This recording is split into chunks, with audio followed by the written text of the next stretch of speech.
Yeah, I'm trying to figure out if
some papers with the QR code on their tables. Everyone is seeing it. Can you just let me know if you have this raise your hand if you're seeing yours? Right, so this QR code now will give you access to our agenda. So that's how you do it. You pull up your ability. I can use a person to have QR code scanner. Right, pull up the QR code scanner, and that will take you to the positive organizations page. Right, everybody's doing that. I want everybody to get access to the program. Good. So when you get to the page now, you're going to be scrolling down a little bit, and right where you see overview / beautiful piece, there's a little plus sign to the right. Everybody see that plus sign? So when you click on that plus sign, you'll see positive awards 2021, and it will take you to our full agenda for today. So if you have any issues at all, feel free to reach out to someone who's in a marked YBC shirt just to get access to the agenda. Because due to COVID-19, we're not going to be doing printing programs or anything like that, so we're going to need technology. So this is the access to the agenda for today if you want to monitor the proceedings as well. I also need to show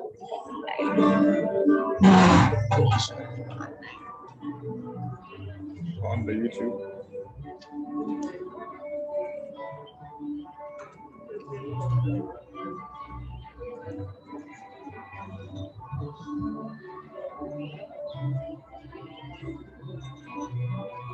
Will they be able to scan it?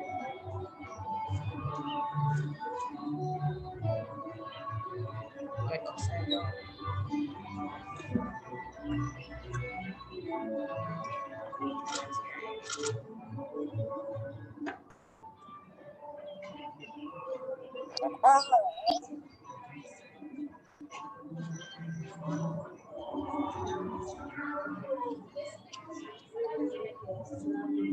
Testing, testing, can you hear me?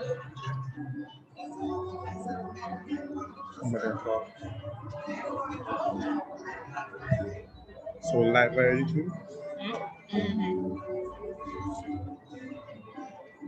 Testing, testing, can you hear me?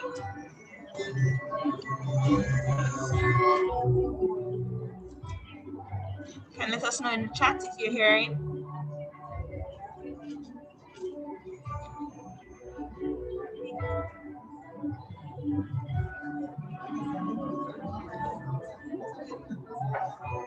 Maybe say yes.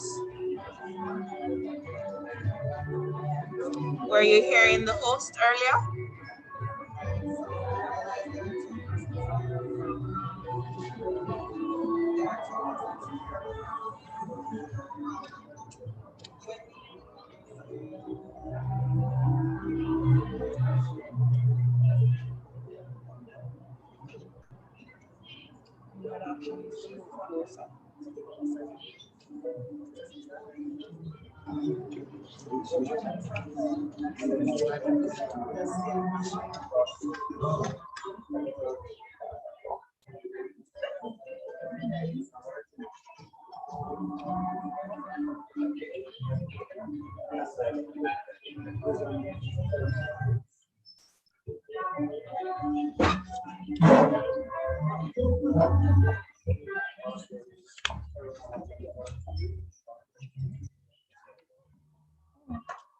I can actually get the password.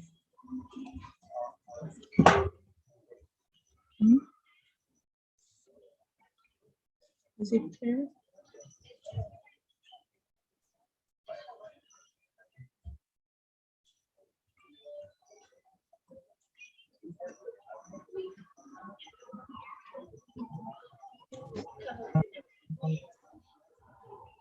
Hi, my name is Zanga. I'm a facilitator for a positive organization. I'm facilitating conflict resolution to the participants was excellent. You know, I believe that they grasped the information. They were quick to learn, they understand, they participate. I like energy, I love energy, and I believe they're great leaders. You know, we need their own spaces. You know, one of the takeaway for me is that how eager they are in learning how to solve different conflict situations within their communities and among themselves, you know. And what I recommend, I suggest that more conflict resolution training for young people so that they're able to navigate and also solve conflict among their peers on a regular basis. So definitely more training and development is needed for young people. Inclusion for young people is very much needed.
Hi, my name is Zimbabwe. I'm one of the facilitators for Positive Organization.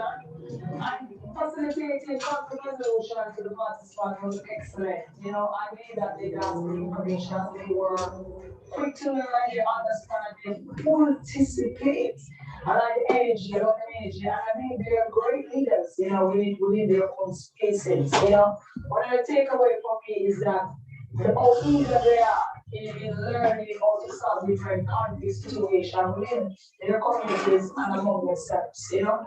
And what I recommend, I suggest is that more conflict resolution training for young people so that they're able to navigate and also solve conflict among their peers on a regular basis. So definitely more training and development is needed for young people. Inclusion for young people is very much needed.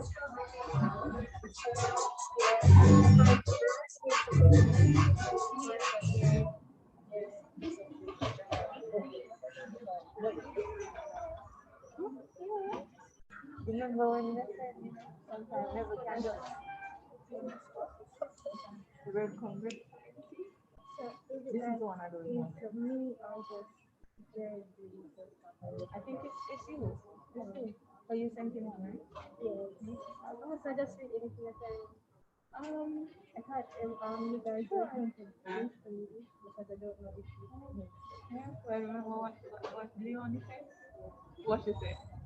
That you just she even that's like yeah. This is your moment to shine.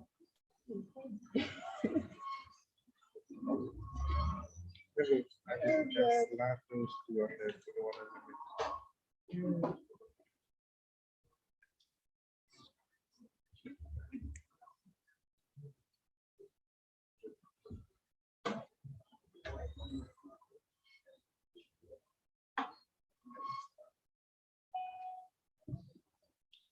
Not all of them. No, just the one on the side. The side. So thank you.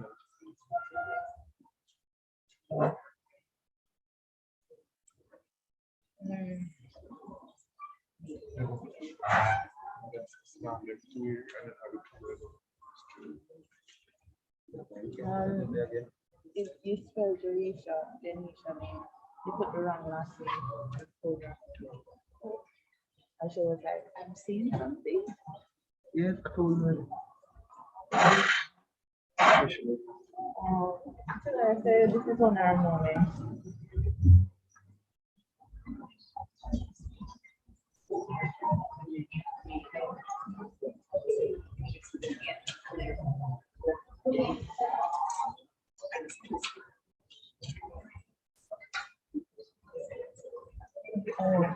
Start adding more things.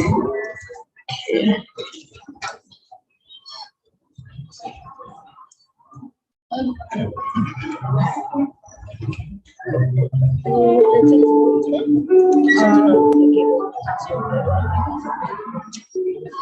actually heard one of the waiters giving. So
what a good thing. All right, good morning, everyone. All right, we're gonna do this again. Good morning, everyone. Good morning. Nice, I love that. We sound quick and ready, yes? All right, so good morning, ladies and gentlemen, and welcome to the third staging of the Youth Inspired Positive Change Day Annual Positive Awards. Now, before we get into anything else, I'd like to address some housekeeping matters. So, phones, asking everyone to please keep your phones on silent or vibrate, just to not interrupt the proceedings.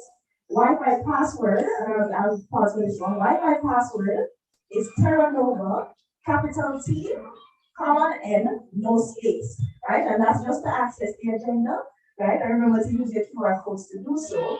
The restrooms are through the main door here to the back, marked exit to the left and down the passage. The T station is to the back to the left of me and to the right of the room for you facing me. And if you have any issues throughout the proceedings, please contact anyone in a marked YIPC shirt. Right? So those were the housekeeping matters. So let's get into the program. So today we have the honor of guiding you through the proceedings. My name is Brittany Clark, and with me is the lovely Leonie Smith. Nice. And we're going to be going by sugar and spice today because we'll be making the proceedings extra nice. And we have so much to score for you today. So I'd like to take this opportunity now to formally welcome the founder and the chairman, Neville Charlton, president of the YIPC organization, Samantha Miller, specially invited guests, and all YIPC volunteers.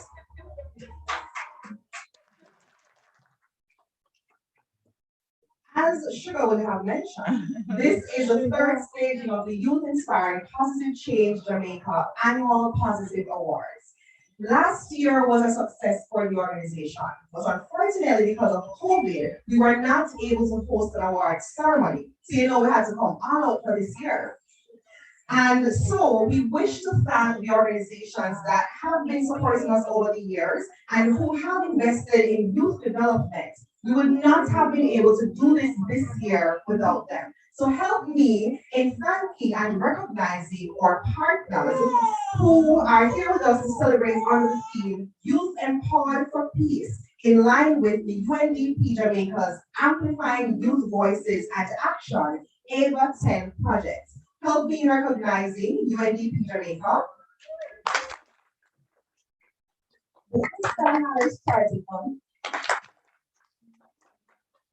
Terra Nova Hotel, Release, Round Fire, JN Bank, and last but by no means least, Rise Like Jamaica. Now, our Youth for Peace campaign has invested in youth capacities, leadership, and created an enabling environment for social and behavioral change. It has equipped young men and women with the knowledge, skills, and attitude to understand conflict, counter it, and amplify their voices and activities within their local community. It has helped to strengthen national, community, and individual capacities to address conflicts constructively, lay and support foundations for sustainable peace and development through our Youth for Peace capacity building and social media awareness campaigns. It has built peace builders at the grassroots level to mentor other potential and at-risk youth across their respective communities. It has leveraged the equity a lot of marginalized youth established as a bond to engage others within similar social economic backgrounds. And finally, our Youth for Peace JA campaign has promised a positive message at the local and national level through our social media platforms. Now, YIPC Jamaica was founded by Neville Charlton, and it was because he has this passion for volunteerism, youth development, and for giving back. Over the years, the organization has been recognized locally and internationally for what it has done for youth development. It has really evolved over the years. And so hats off to our chairman and founder, Neville Charlton, for the work that he's doing. Neville has been recognized locally and internationally for his great contribution to youth development. Well done, Mr. Charlton.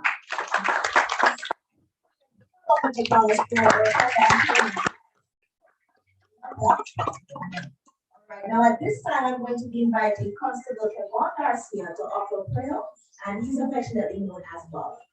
Please welcome Constable Garcia.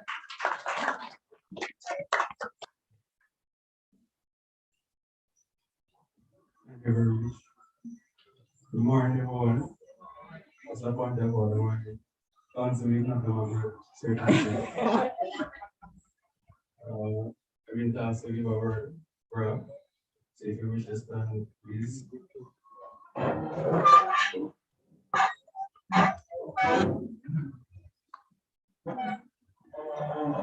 Please go ahead for prayer.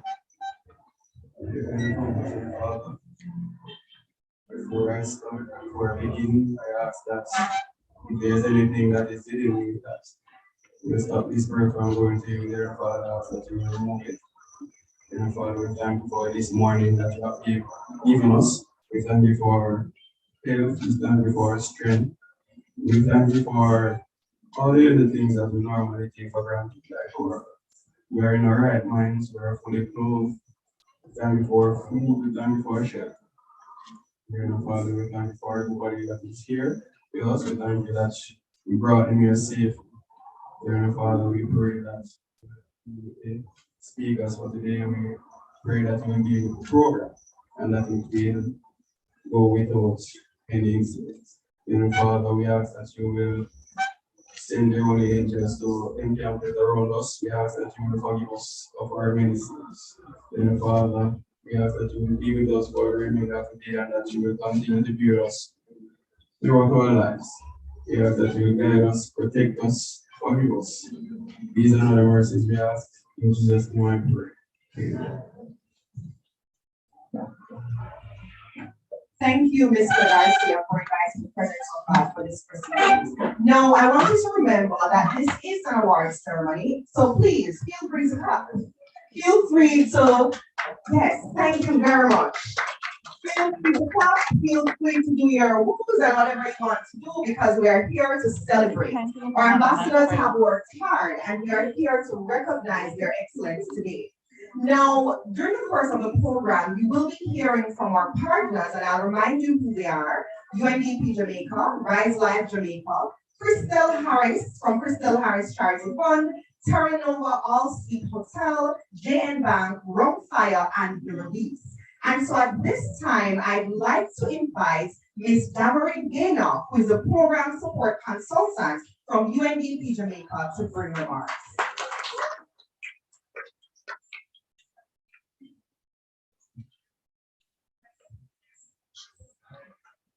Good morning, ladies and gentlemen. It is a privilege to stand here this morning and be amongst my peers for what I believe is an inspiring audience. I bring greetings on behalf of our resident representative, Ms. Denise Antonio, and the team at the United Nations Development Program. The Amplifying Voices and Action project in citizen safety and security was developed from a growing concern of what was happening to our youth and wider society. So we decided to partner with key stakeholders and change how we empower and engage our youth. The idea was to select 10 youth groups, give them grants valuing $10,000 US, train them during the incubator phase of the project, and then give them the opportunity to lead in these initiatives, right? I must say it was a very competitive process. We had over 70 applications, and the fact that you guys are among the top 10, I think you deserve a round of applause.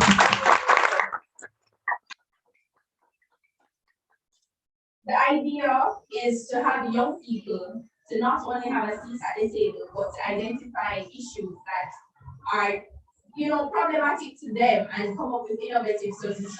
So it's a real honor to have the UNDP fund this project and to see youth inspiring positive change coming this far.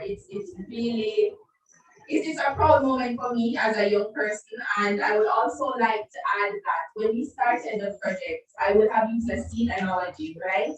Where the ideas or solutions that the youth gave when they were applying to the incubator, it was fertilized, it blossomed, and now it's harvest, basically, right?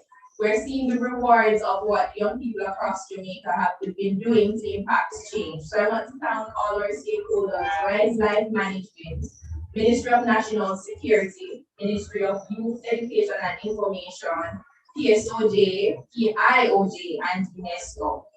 Looking forward to celebrating with you all this evening. Have a productive day.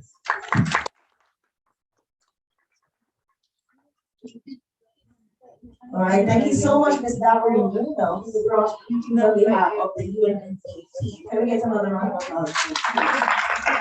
So I do thank the UNDP team for their outstanding support and their contribution and investment over the years in youth development. She did mention something about ensuring that youth have a seat at the table, but we know the same, if there's no seat at the table, then you leave the table, right? So for sure, definitely have to give up the YIPC organization for their facilitating partnerships like these, the UNDP for working together with organizations like YIPC rather, to ensure that these partnerships are possible and that you have a seat at the table. Thank you. All right, so I'm now inviting Ms. my apologies, I'm now inviting Christina Harris, founder of Christina Harris Charity Foundation, to bring remarks. Please make her feel.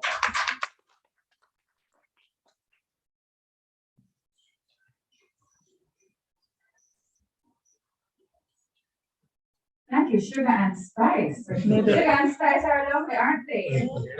I quite like that. I actually don't remember your real names. But Sugar and Spice will not leave you, I can tell you that much. I will get myself comfortable. I'll be up here for about, I tell myself 5 minutes, but it usually ends up being 10 because I ramble a little bit. Thank you so much for the introduction, Sugar and Spice. And I'm sorry, I have to talk to you later. You're a wonderful deliverer. It's hard to follow you. Even though you only said a few words, it's kind of hard to follow you because you don't really speak from the heart. So I'm actually here to talk a little bit about speaking from the heart and bringing your best authentic, genuine self today. Because I think generally we have a hard time doing that, especially as young people. I'm not so young anymore, but in my mind I am, so forgive me. I consider myself young, all right? I'm Christina Harris. Thank you for the introduction again. Representing Christina Harris Charity Fund. And I wear quite a few hats, but my interest here is youth, obviously, and my access to interest and to be able to interact in this capacity is through my friendship with Neville Charlton. I started a charity some 10 years ago. Long story, not really that interesting, but I started it because I didn't know exactly where to filter any kind of efforts of mine. And my grandmother used to have birthday parties for me. And I kind of felt like once you pass 20, I don't really know how many birthday parties you need to have. And I felt like I needed to make some use of it. So I said, you know what, I'm going to start a charity. I'm going to tell everybody who's coming they can't bring me a gift. But their gift, if they would like to, would be monetary donation. And I use those funds to filter into anything that I feel really passionate about. And then I became friends with Neville.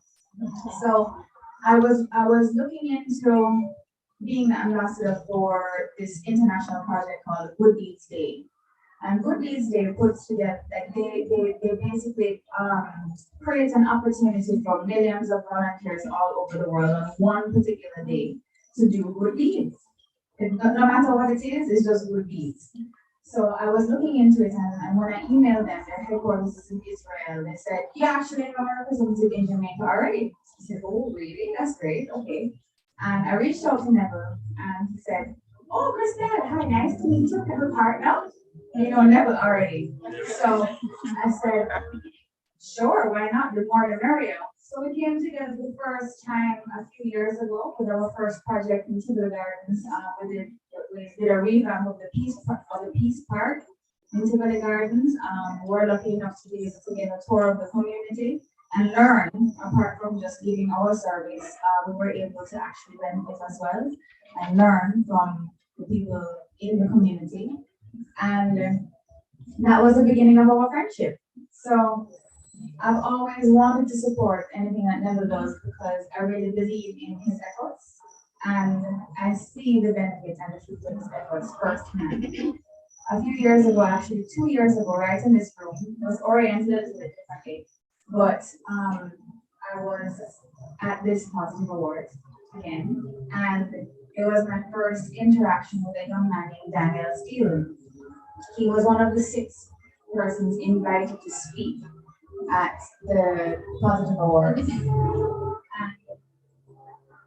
I was so taken and impressed by him. And I'll get into why after, because I was very taken, emotional and impressed by all 6 persons that spoke that day.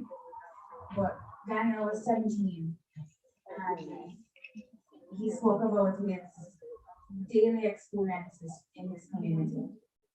And he's from Riverton City. And everything about his delivery, his words, his reliving experiences, trying to study while he knows that there are gunmen lurking in the yard, and it's not a one-time occurrence, it's a normal occurrence. His resilience and his attitude and his mindset, his positivity, and then his commitment to service on top of all of that through his hardships as a young man. It kind of struck me.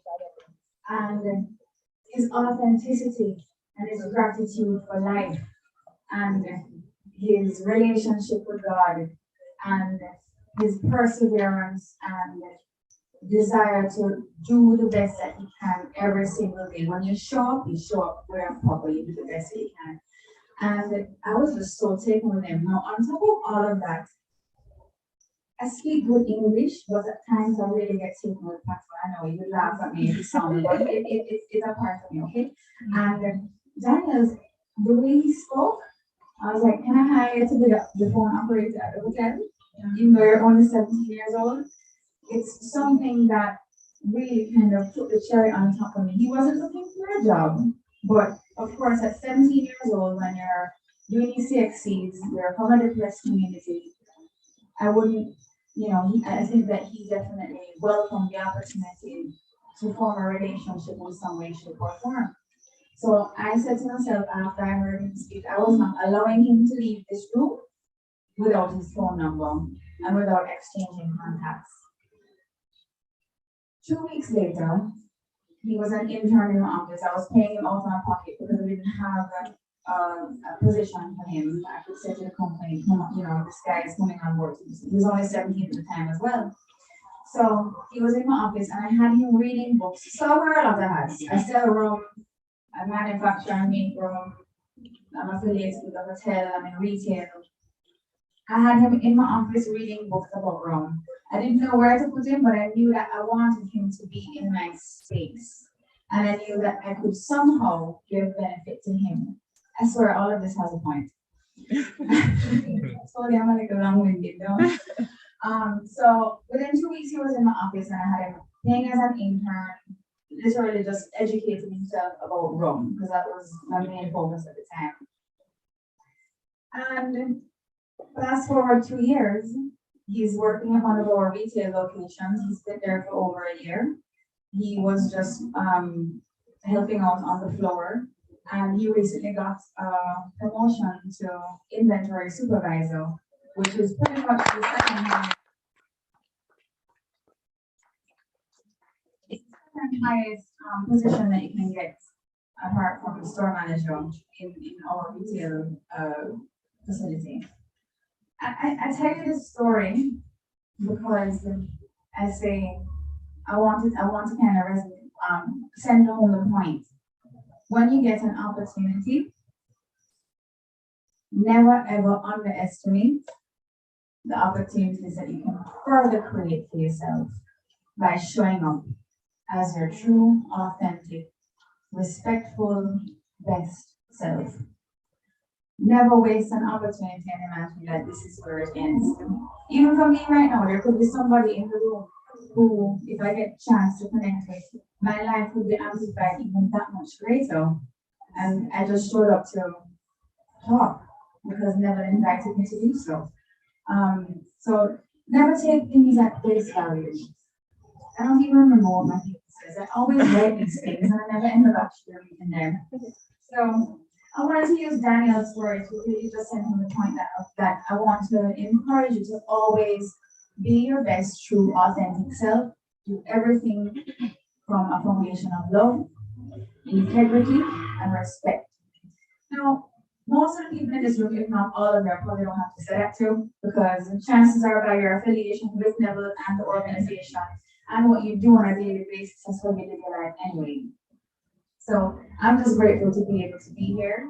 The Christina Harris Charity Fund is a project that, we will always support Neville and the Positive Org and the Youth Peace Foundation, because the older people and the older generation might have wisdom and experience. Some of them have wisdom, a lot of them have experience. But not to sound cliche, but these are obviously the future. And you know what annoys me? Sorry, I'm always conversationalized. One of these, I always heard it when I was growing up. Children are to be seen and not heard. Why is it that we feel like our voices are not valid? We must remind people always from a place of respect and dignity and integrity that our voices are to be heard. There is power in our voices and there's power in community. So never ever discount that. Thank you. Can clap. So we have to really do our best every opportunity that we're given to be our best, but more so encourage others around us. Too often in our society, we hear the bad man thing and the boys on the corner, and it's so attractive sometimes. If we don't use our opportunities to speak up and influence, we'll see the continued degradation of our communities.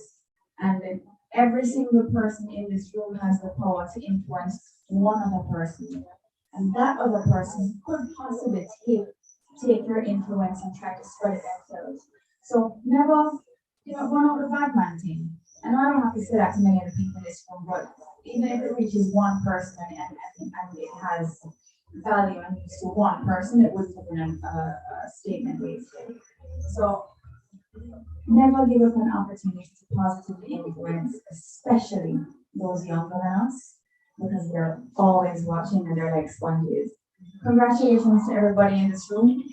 Apart from doing well and doing good, congratulations on just being good people. Because at the end of the day, that's what we're here for, right? Forget about the materialism and all the rest of it. Those things come.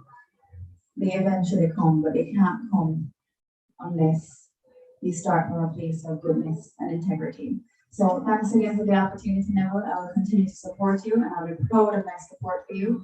And I encourage all of you to use this opportunity and network and interact a bit. And if anybody really kind of speaks to you, don't be shy, don't be afraid, talk.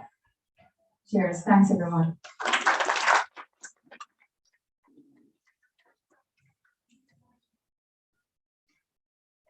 I've been thanking Mrs. Harris from Crystal Harris Charity Fund, who encouraged us to speak from our hearts and to be our authentic selves. Really good advice, especially in this day and age. Now, I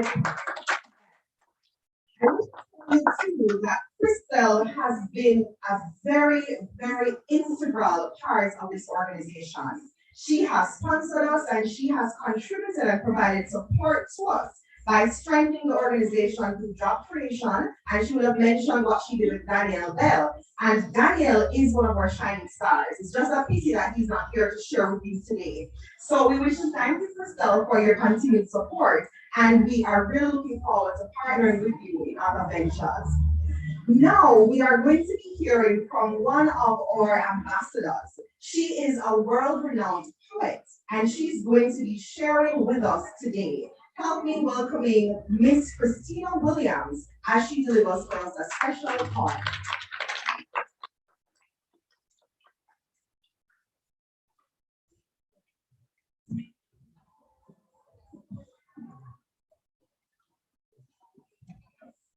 Good morning, ladies and gentlemen.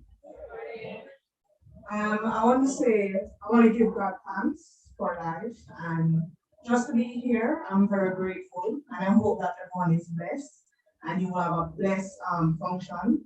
Also want to say thank you to Neville for inviting me. It's the third staging, and I've been here ever since.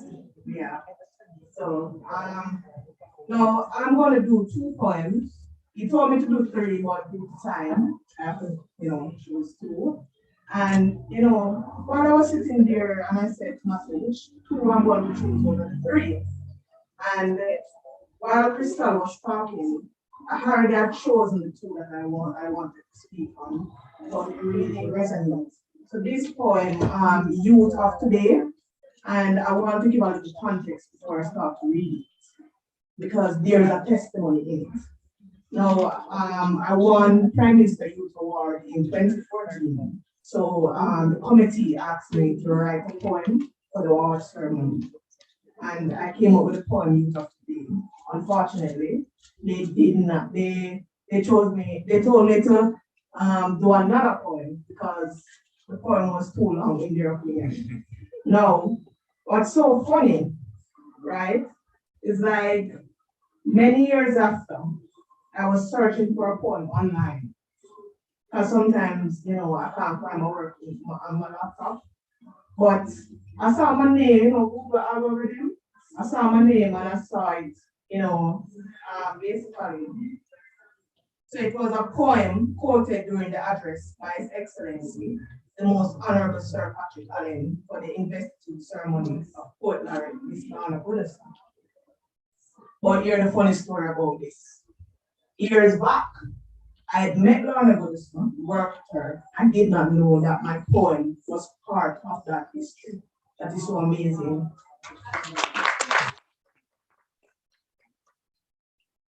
The youth of today. Embrace the youths. Teach them history and roots. Teach them heritage and culture. Facilitate their growth. In the world, they will bear bountiful fruits. Prime Minister Youth Awards pave the movement of the young and aging, prepare the masses for the future earning, prepare the males, the young and aging to a brighter future. Ministers of this great country become the engine of motivation and upward mobility. In regards to the nation, invest in us, the youths, and pave the way for our manifestation of good grace, character, and skills, so that we may reduce the country's bills. Young and old must learn from each other. Yield not to temptation, but continue in success, as Jamaican are blessed. Acknowledge the youths that proclaim, award the youths today, awake us out of our slumber, aggravate our spirit for us to excel, avail the secrets of the youths today. Do you not know we are the future? Celebrate us today and tomorrow. Encourage us when we fail. Become a teacher that we may emulate. It is never too late for us to make a new start. Prime Minister awards the youths of today. Positive award, the youths of today.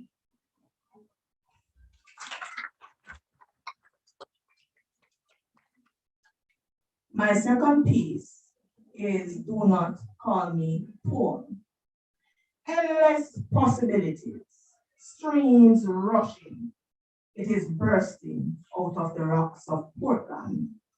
Everywhere I turn, paradise streaming. The land is so fertile. Secrets known to its inhabitants. The world they call new, only if others knew they took what was ours. There is an abundance of wealth lying in waste. We have gold mines, we have hidden treasures. Have you ever seen so much stock in one place? Have you ever found royalty in many places? So much beauty. There is vast wealth of land, people, and knowledge reserved.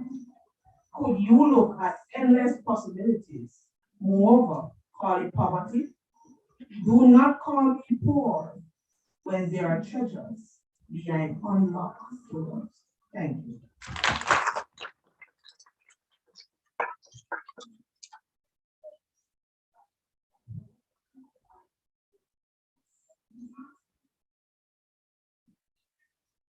All right, so you know COVID-19, so I have to make sure that all things are sanitized. Well, thank you so much for that excellent presentation. Those two excellent points, and I want to do another round of applause, please, for that. Now, there's a quote that says that poetry is language at its most distilled and the most powerful. And I don't know if you heard the passion in her voice when she spoke in both those presentations, especially the second one when she said, do not call me poor. And I just want, I love poetry. I don't know if anybody else shares the same sentiment, but I love to hear when our thoughts and our emotions are put into such brilliant delivered pieces. So please, one more round of applause for that. That was Miss Christina Williams, world-renowned poet and Life PCJA ambassador. So we have an organization that's filled with excellence, filled with passion, filled with people who have so much purpose and different things that they express in a heard this through poetry. Well, universal language of expression.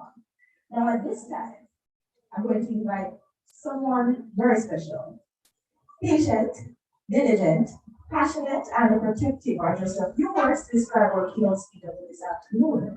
She is the National Safe Schools Coordinator at the JCS Community Safety and Security Headquarters, a certified trainer at the Heart Trust NSTA, who prepares aspirants for the BPO industry, and she holds a Master of Science in Human Resource Management. Now, I know she wasn't expecting such a well put together introduction, but she is none other than our very own COVID-19 heroine, Inspector Tanisha Johnson of the Jamaica Constabulary Force. Please make her feel welcome.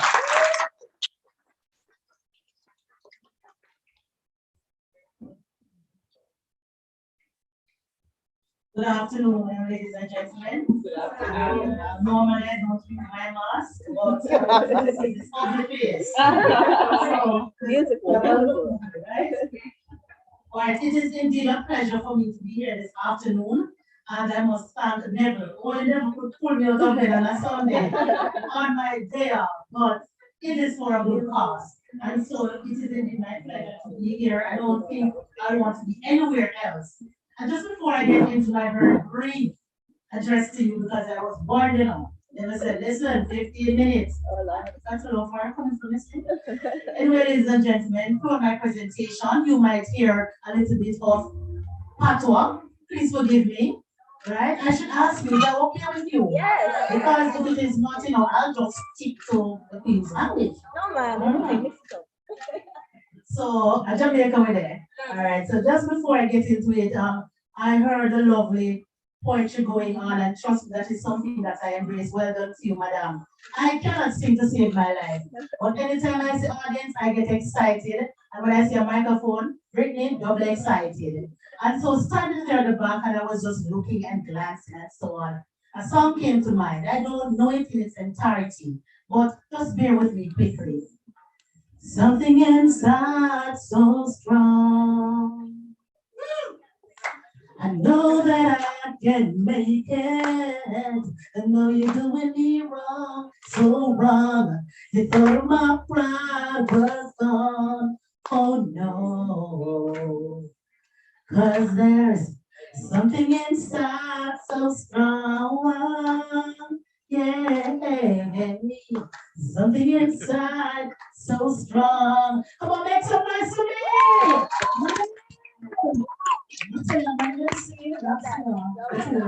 Anyway, let me congratulate all of you sitting inside here for completing the race.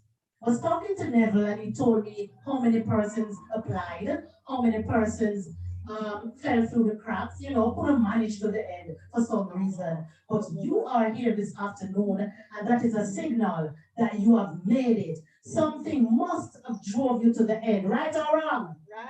And so you must feel that sense of pride and gratitude. Now, if we talk about ensuring to help us build peace, right? And to ensure that we have a better Jamaica, it begins with you. Each person. Do not wait until it happens to you or a family member, something bad, and then that is the time you say, oh Lord, no man, I have to help. Help when you are not affected. If you do that, what you're doing is being proactive. Too much of the reactiveness is going on inside this country. So I give you a prime example. You're living beside your neighbor, and guess what? You don't know the person's name. That's not good. We know we cannot talk to everybody on a certain level, right? However, a simple good morning, good afternoon, that can get you places. Never, ever, ever see yourselves above others. The only time you're supposed to be looking down on someone's shoe is if you're admiring it. Always remember that. At the end of the day, we are called human beings. So nobody want to show off something. Sometimes I wonder, when I see some people moving around in the Jamaican space, I say to myself, but what if they must have blood run through everybody's vein? Not true. And so even my own colleagues, they'll tell you, I'm very passionate about caring for people. That is why I selected to be a member. It was a conscious decision. I was in journalism and I could not have any peace. I said, no, sir, I need this. I love the camera, I love the lights, I love action. I had to find myself somewhere that was people-centered.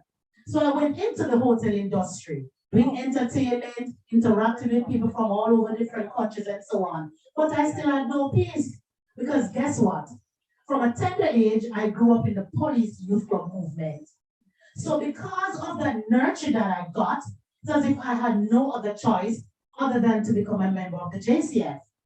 And sometimes when you go to different forums and you speak, you'll hear people say, yeah, police is true. So somebody can leave. Someone said, I know what? Talk to me. I want to say my brand JCF. I want to ensure that if suddenly you get a bad or a negative interaction from a police officer today, when you meet Inspector Denise Johnson, I'm going to erase that. I'm strategic. I'm deliberate. I'm not one of those officers who get offended when you hear somebody pass you and say, I'm like police, man. But yeah, did you say? I love when them say, man, because guess what? I seize an opportunity to engage them. I said, come here. What happened? I said, boy, this was just like the police. I said, boy, that is not good of a reason. And if they tell me of a bad encounter, I spend enough time to try to not necessarily fix it, but to push that quick message to say, look here, everybody's not the same. Just as though I'm very big on customer service. And so when I go anywhere, I expect to get that. If I don't get that, I'm annoyed. And so if I am annoyed by not getting it, so why is it that you should not be annoyed if I don't offer you quality service? You have a right. And so if we talk about sustaining peace in our Jamaica, we all have to play a part. We all have to be investors. This is not about one entity. This is not about the other person. It's about you. Too often we point fingers and we blame everybody else but ourselves, you know. Everybody else is bad. Everybody else is a perpetrator. So what role do we play? And so you have to be strong. You have to be focused. You have to be strategic. I'm quite sure when some of you started out in this program with Neville and the others, you'll hear foolishness. Yeah, make money out of that. Talk to me, man. Yeah, waste time. You're gonna have another set who said, listen, I never want to get the money, I never want to live all the big lies. But you have to wait your turn. Take your time. The lady who spoke before me, she set it up, she summed it up nicely. When you get an opportunity, run with it. Do not stop to think and but and if. Especially when you can see all the signs, all the symbols, they're there, the indicators are there to say, look here, they must have can make something out of myself. Don't give up on your dreams. If you want to work within the Jamaica to help to build peace and to sustain peace, and somebody else is telling you not to, you need to run from that person. Because when it comes on to crime and violence, all that happens is that we're crying, families are mourning, and everybody's gonna call, we want a crime plan. Even if you have 99 plans, and you as an individual is not going to play your part, then it makes no sense.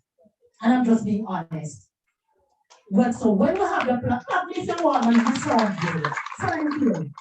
So if you want the plan, because your plans are there, but you have to have what we call a vested interest.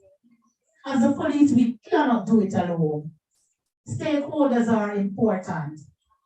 Stakeholders are not just the big persons in the big businesses. You are a stakeholder. You play a part. And so, if as a stakeholder, your interest is very low as it relates to peace within the society, something is off. If it is medium, something is wrong. It must be high interest. When you have a high interest, you're going to be protecting yourself. Just like I tell my police officers, do not walk past people just like that. Say good morning, say good afternoon, because you never know what that one encounter can do. It can save your life. So what are the show off? So, oh, I am the police, I am the mighty foolishness. I can be in Kingston advocating for peace all I want, and my relatives are in other parishes. And so if there's no connectivity, I am okay. But then tomorrow, God forbid, I'll have to bury somebody, a friend, a family. And I'm sure if I start to talk, people might start to cry.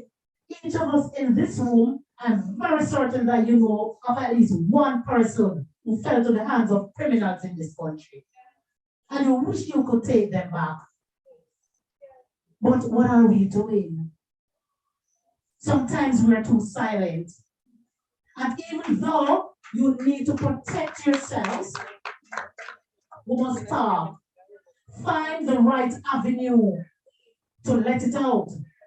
Because if you see a murder being committed next door and you hide under the bed, nothing wrong to hide still, you know, because gunshot have no eye. But when you have certain pertinent information level, you tell me, say you're in this big country and you don't know one police officer that you can trust, you can't tell me that, man.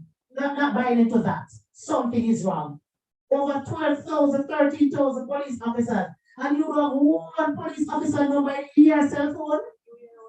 So you can call Brittany, that's true, and say, Miss Johnson, ABC. And I'll say, look here, based on what you just told me, I don't think I can act on it now.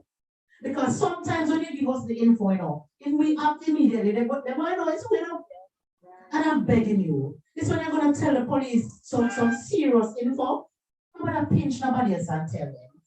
Instead of pinch somewhere, not do it. Make up your mind how you want to channel your message. Because if you tell me as a police and you tell 10 other persons out there, so how are we going to know who to have? And then we cast blame. We have to be careful. So we need to speak up for what is right. If you always take an approach and it's not my business, me, all right, all right, me live in a gated community, and please. Some, and I did say some of the very persons who are there to safeguard you right inside those gated communities are the very same ones who will let in the perpetrators and pretend as if they know nothing. And you what? Listen, it's good to admire people's clothes and so on. And by the look of this young man with his shirt tucked in his pants, you can say, look like him come off a good table, man. But don't be fooled all the time. Do not be fooled by the neckties here. Do not just see people and be judgmental here. Because the pattern of crime has changed tremendously in this country. So what we are looking out for, and so we will suspect. It's as if now you have to suspect everybody because you don't know where it's coming from. And so I want to empower you this afternoon. Ensure that you play your part. And I have a quick tip as to how you can do that. I live by a concept called iPad for life. The I is for identity. Ask yourselves this question: who am I? A lot of us, we lose focus. We don't aid in the peace building initiative because we don't know ourselves. We're so easily led. We have no mind of our own. That will lead you into a death trap. So the I is for identity. Who am I? The P is for purpose. What is your purpose being here this afternoon? Is it just to come and sit down and maybe we see a photo or two in the Gleaner or we captured on one of our television network? It should not be. Your purpose after leaving here should be to push on, to help the organization and the entity and for charter and the management team to advocate some more. What is your purpose? You need to think about that. You have to ensure that you have the right attitude. Sometimes we're not given any leeway, I call it. We're not given certain privileges because of our attitude. Everybody else is disgusting except me. We're too wicked to ourselves. It's disgusting sometimes, man. I me too. So sometimes when somebody says something to you, which can turn into a war, as already said, sometimes, process it. Do I need to answer now? Or do I even need to answer at all? Because I always say sometimes some people leave them house and they leave to give trouble. You just nicely in half a tree square as an example, and somebody who has nothing to do but waste time finds it so funny and finds it their business to come and interfere with you. That's true. You don't have to answer. When I was born, my mom said to me, so when people talk to you, answer, and the words embarrassed with that. Because sometimes if you're to posit what you really want to say, you're going to run into a problem. And then the war starts and the peace smash up. So ensure that the attitude is good. So we did talk about your identity. What is your purpose? Have the right attitude. And guess what? If you do a self-check with all those things I mentioned before, I can guarantee you this afternoon that your destiny, your destination will be a good one.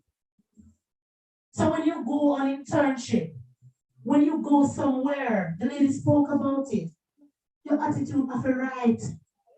Because even if you get 6 months to be there and your attitude is bad, they might not kick you out, but they now call you back, and you will not get a recommendation. Always remember, ladies and gentlemen, you know it from primary, you write your own report. Sometimes people are admiring you and you don't even know. So you have to be conscious at all times. When you see those persons downtown, and everybody down the TV, they know that, right? I know everybody from the garrison teeth are wicked and bad, don't.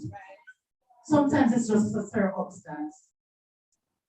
Some persons will elevate, they'll move on. Some will stay. Nothing is wrong with that if you want to stay. But you can't just stay so and that cause problem. You're supposed to stay, right? So kind of stay and ensure that you contribute positively.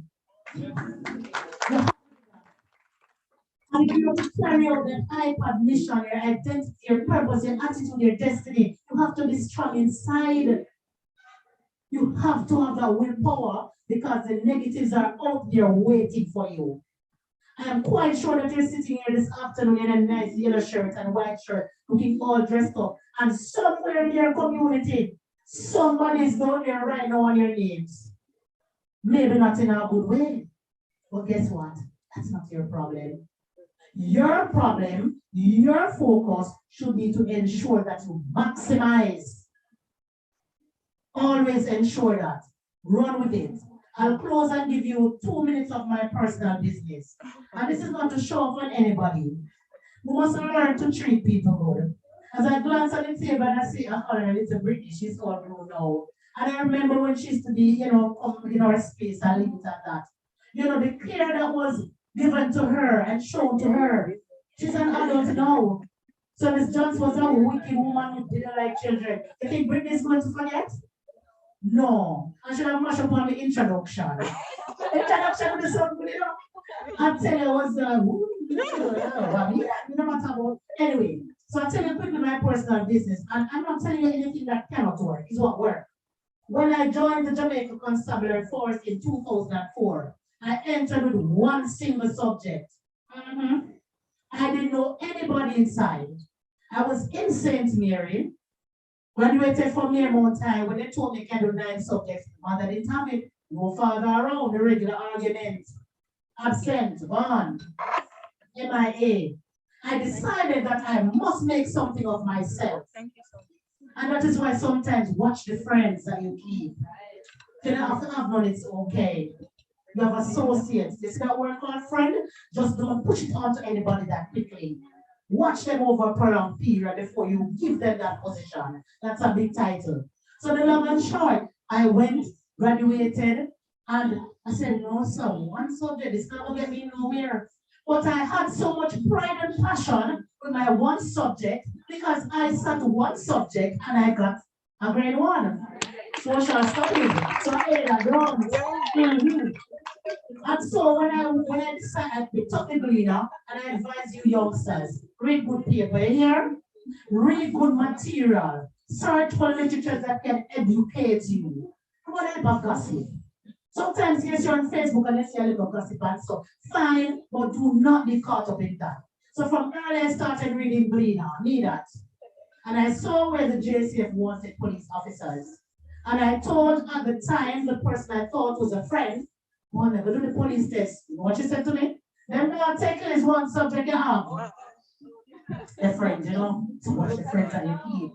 So I said, all right then, I'm gonna go one suit. I know a poor life. Come on. Me not talk about on the beginning. If it poor for me. Now put it up. Very poor. And so I decided, look here, your job she, went to another base St. Mary, do my test, 14 hours a day, I will never forget. And when the lady came around, a sergeant, she said, imagine, the one on the left come here and want somebody pass. So I can't remember my bag long time now. Because they say I must be theater. And so you have to be strong. When I was going there with my preliminary stick with one subject, it's a big brown government envelope me carried in, When I the police or like you probably the serious them waiting. And so I went through the process. Can I tell you, the only person who passed that day was Talisa Johnson. Out of 14. So we said, all right, on and we're moving along, right? And so I went through, we call it blood, sweat, and tears. Went to the academy, I stayed focused. Me hear people start drop words and why somebody have one subject and have an improve, You know how people can do in a confined skin. So I want to talk in my mind. Graduated, went to the motorized patrol in 2004. Of course, the ball come, I said, never get gunshot, no, country come to town. All. But I'm this is how you must look out for people who are looking out for you. And never forget, a senior constable at the time, he said to me, Talisa, come, them do classes across road, on this institution. And guess what I was saying? Police officer get discount. I said, what you say? 50%. And remember, sometimes I had to just rush out of the uniform. Can't take a shower. Rushing at the people, them class of the uniform on my back. And I'm talking about running to Tasty's bathroom, changing my uniform, going back. And whilst we were practicing and practicing and practicing, I started the English exam. And me there, before I even go to the exam, the mock exam, I get a big 40. And the teacher said, Miss Johnson, don't think you should sit it this time, I said, Miss, it's my money. Let me try. Just let me try. We must give people a chance. And God said, no, I just come out with a grade 1 in a English. And I look forward the entire day. I said, got motivated because I was determined that in high school they say you can do 9 subjects. I only could pay for 1. So you know, we do the other 8. We cut that short. At my desk, I said, Lord, when I look in the family, I said, nobody in this family never do tertiary studies. Nothing can go so. I have to break this cycle. I have to break it. Apply to UA, apply to NCU, everybody say you can come. And when I looked at the email from UA, I printed it, and I got on my barracoon at the then mobile reserve, and I push it on the pillow. I said, okay, I'm going to say, and so the first day at UA, I didn't learn anything. I walk and I take picture of every statue. When I said, I take picture, and I just flood Facebook. I don't can't go to the data of friend. You don't want to take them when I go to your age.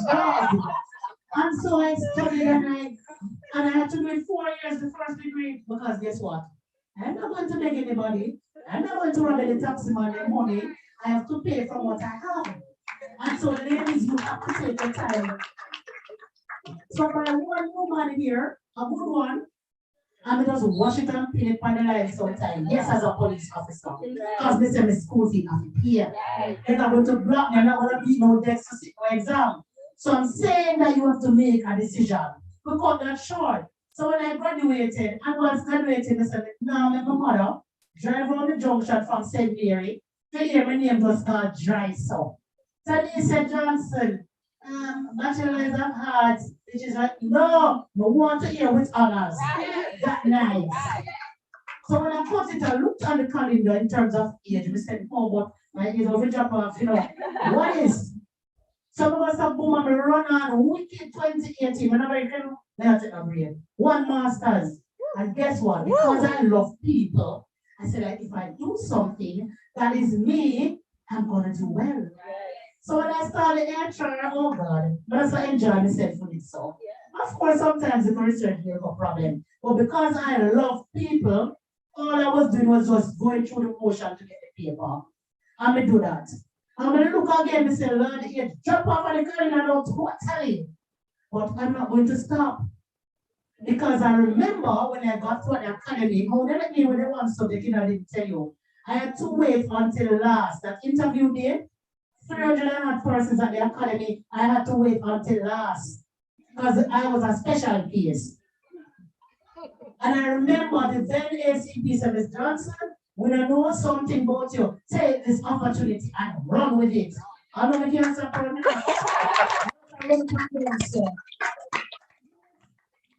Not look down on anything. If you don't have a skill, go and get one. What I was suffering from, was not having a skill. I even say was. Because when they annoyed by not having a skill, if you work is. And I never have no PhD money. You know what I do? I run on to Archos NSTA.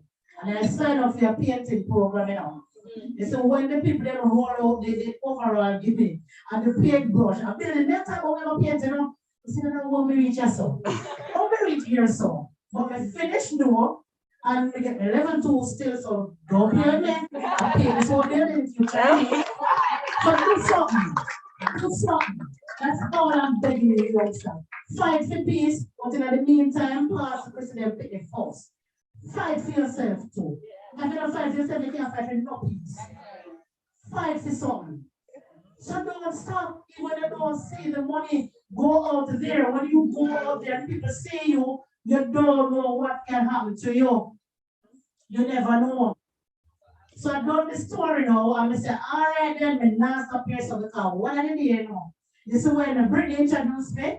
When I walk up, they're Dr. Talisa Johnson. Oh, that's so. Yeah. I want to say, but I don't give up.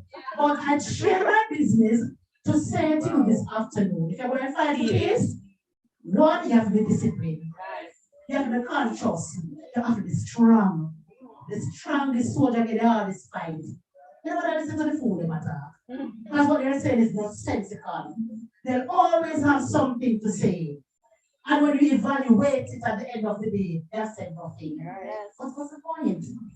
As put yourself in good light. Listen, right now, this room that you're in a room filled with opportunity. And that's it, it's a networking skill. Something to know when nobody make you lose your character. It's the only thing you're gonna take with you. And I close by saying this: if you're inside this room this afternoon and you feel like the walls are on you, you feel like you don't have no hope, even though you sit down in a so yes about a graduation day today, the project done. What next? Pick up yourself and move along. I'm gonna have no way, dress up and look good. Walk with your resume. And for heaven's sake, stop stooping to the level of the people that we cannot help you. I'm not saying that you should not interact, But come on, man. You say everywhere you go, a management meeting with no disrespect. They step up, uniform man, and good afternoon, yes, speak to the manager, and roll up them out. Sometimes I find myself in a sort of exit office, and I say, oh, Richard, that's about Jesus. But anyway, that's the long and short of it. Tell them my business again, and of a show up, of a motivate. And I'm begging you, pick up your life, run for it, fight for peace. Because if you're doing all this word of good and you're going on good, if you don't help fight for peace, when you come up now and start earning good money, they're going to take it from you. And I want to take your life. So once you're pushing yourselves, ensure that you're putting your country, brand Jamaica, not around the country. And just sometimes we have a problem. That's all. So I hope I did not bore you. I know it's never to this Johnson, Jesus. But I thank you for listening, ladies and gentlemen. And if there's ever a time you're feeling down and you just want a touch of motivation, I only have one cell number. 876. 876. 876. 876. Right, so 876 364 8535.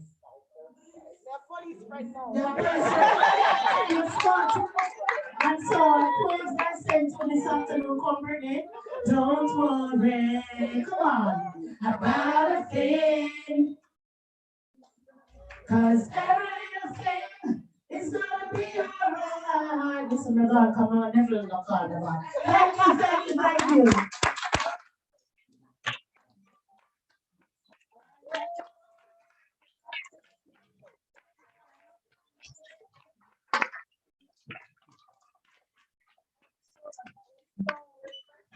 So, guys, so motivated, and I probably have one by the police for that. Alright, so thank you so much, Mr. Johnson, for that excellent presentation. We love the next day, we love the motivation, and we love the journey that you're on, and all the best on your journey to your job.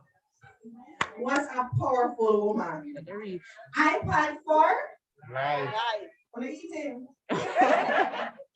iPad for Life. The I stands for Identity. all right. Neville perhaps will tell you guys, but I'm an educator. All right. I teach, and I like when people talk to me. iPad for life. The I stands for Identity. That's better. The P stands for Purpose. The P stands for purpose. The A stands for Attitude. And of course, if we have all those, then we'll get to our Destiny. What a bright set of people. A bright set of people.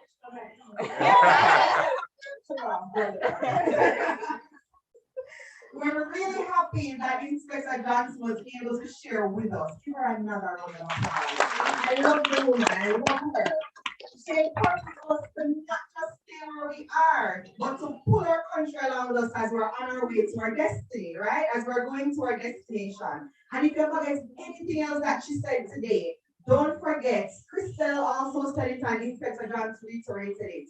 Get out there and forge partnerships, make relationships, and make sure that whatever you're doing as young people, it will be impactful for your community.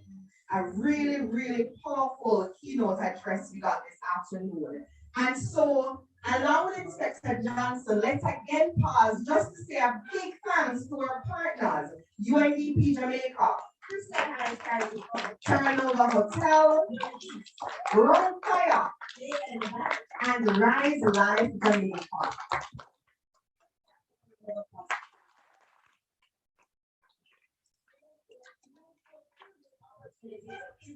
Well,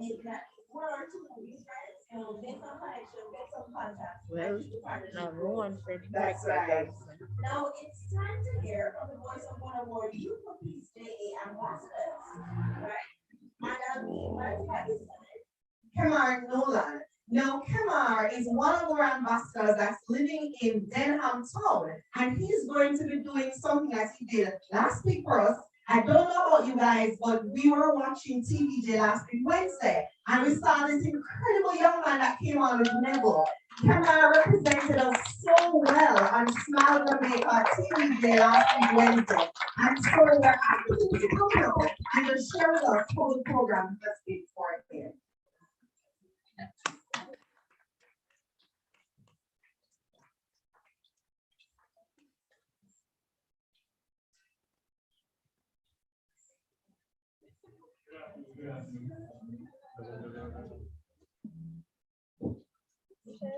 Yeah, your man.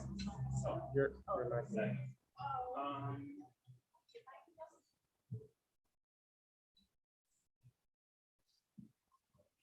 Hello? Much better. Yes, I'm saying I have a subside. Right, just now. I can't afford to before I'm not a fan of huge crowd, and yes, this is very huge.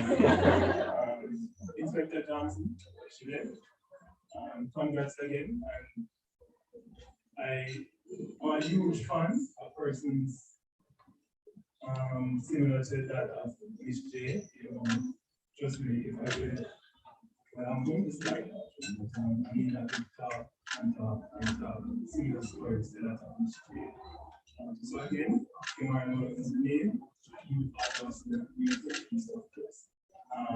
From there I'm told, and many of us are aware that it's not easy growing in the inner city. Then I'm told that be exposed to conflicts, many of which actually led to violence. And Ms. Johnson alluded to the fact that we have lost whether it be friends, family members because of violence. I too, actually, I was affected by that in a huge way. Because of that, though, I decided that I had to make a change. And they always say there's no I in change, so I knew that I couldn't do it alone. So of course, thank God for Megland team. I found out about my PCJ by Twitter. Just going through Twitter. If you know me, I'm not a fan of social media. So the only two I have right now on my phone is actually Twitter and WhatsApp. So, scroll through one Sunday, thanks to COVID, I said thanks to COVID because of that, many of us actually, have more time to either bond with family members, do something you never done before because of COVID. I actually learned to cook. So I'm now saying to you that I know how to cook prior to 2020. And I will say this, for the maximum, I don't listen more to be a chef at home. I can cook pretty much, and YouTube was my best friend. YouTube. No, I don't YouTube need me right now. So, as I said, being there alone, being affected by conflict, I decided that I had to make a change, join by PCGA and the training sessions, super. We had a facilitator in Zanda, one is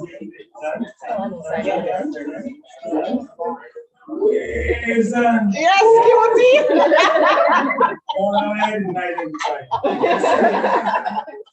But yes, we had one of the most awesome facilitators in Zanda, which actually said very well, so that each and every member of their organization actually understand the task and what needs to be done, and we move forward from that. I say though, the question was asked of me Wednesday, what's the most important aspect, of the training session, and the answer would be the same today because it was indeed the most important part of the training for me, and that is really to understand that conflict is inevitable, accepting that it's natural and knowing that it's a part of all human relationships. What we also need to understand is that we need to be able to manage, conflict in a peaceful, and meaningful manner, as to not have any malice amongst each other. I'll close by saying, and again, I say I love persons like Miss Johnson, she talks and talks, I don't have to come and talk as long as Miss Jane. And I'm so happy that she actually entertained the crowd. So thanks again, Miss Jane, I know you're not here still. But I close by saying this. And I go by this in every single situation. It's actually a question by Gusi Fimbekoye. And and so what? And so what if I'm from Vietnam? And so what if I'm from Gladys? We must not, we should not allow or surrounding or communities to determine who or what we become. As I said, I am from Vietnam, and I decided that I wanted to make a change. I knew that I had to make a change without the of course. And so what? You understand? So there's no let your situation, your community determine what, who, or who you become. Thanks again. Thanks, Lily. Thank you so much. Thank you.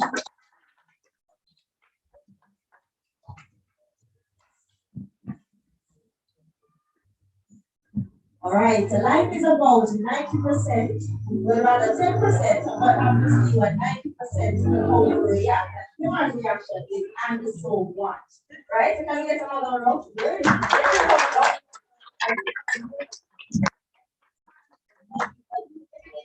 And he shared his experience and being a part of the program. We love it, we love to hear the passion, we love to hear that from the experience. And this is just how to show that if we invest more in youth, they can become empowered young people, they can be change makers, they can be advocates, peace builders within their communities and by extension within the nation. Thank you so much, I appreciate it. And that's why it is so important for us to have partnerships, like the persons who are sitting at this table here. These are all our partners sitting here.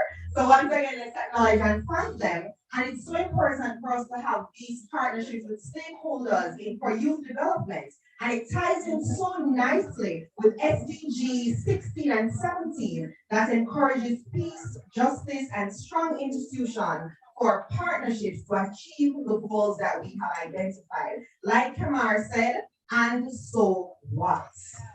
All right, so I need everybody, are you guys coming through? Yes, good, all right, so I need everybody to say niceness. Again, niceness. Niceness. Niceness. Niceness. You will find no niceness. Yes, let's go. 1, 2. Niceness. All right, you ready, people? Yeah. Of course, but I'm going to ask everyone right now to check underneath their tables for a sticky note. It says equal bottles or let me know all the persons who has an equal bottle. So check under there. Plus 1 air. Anybody got a sticky? Over there. I'm not sure how many are under the table. We just know that they were randomly placed. They wouldn't tell us because they knew we choose sides in the room and we could bias. So let's check on the table to see if there is a sticky note under there. All right, so, side? Just raise your hand up. Is it table or turn? Table, everybody else on the table. All right, so we have 1 here. So you actually wait up bottles. So now we're trying to for partnership from JN. All right, so anybody got to speak on with the word I believe? Because I believe, I'm going to invite you to stand. Because I believe I'm going to invite you to stand, and Sugar is coming around because you are going to help us to complete the statement, I believe. So for example, say something like, I believe that if young people are empowered, they can be change makers and activists. So if you've got, I believe, just don't let me have to walk around and look for you. And don't let me have to volunteer people. I believe, just raise your hand or stand so we can identify you. All right, Zan, let's hear from you.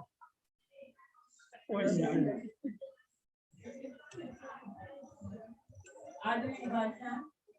I believe I can. Thank you, Zan. Zan was our expert facilitator during the training session. Anyone else got I believe? If nobody else identifies themselves, I'm going to volunteer somebody. So I need 2 persons to tell me, or rather tell me what they believe. Any 2. I believe. I see smiling at me, so go ahead. I believe. With the mask right there, you go.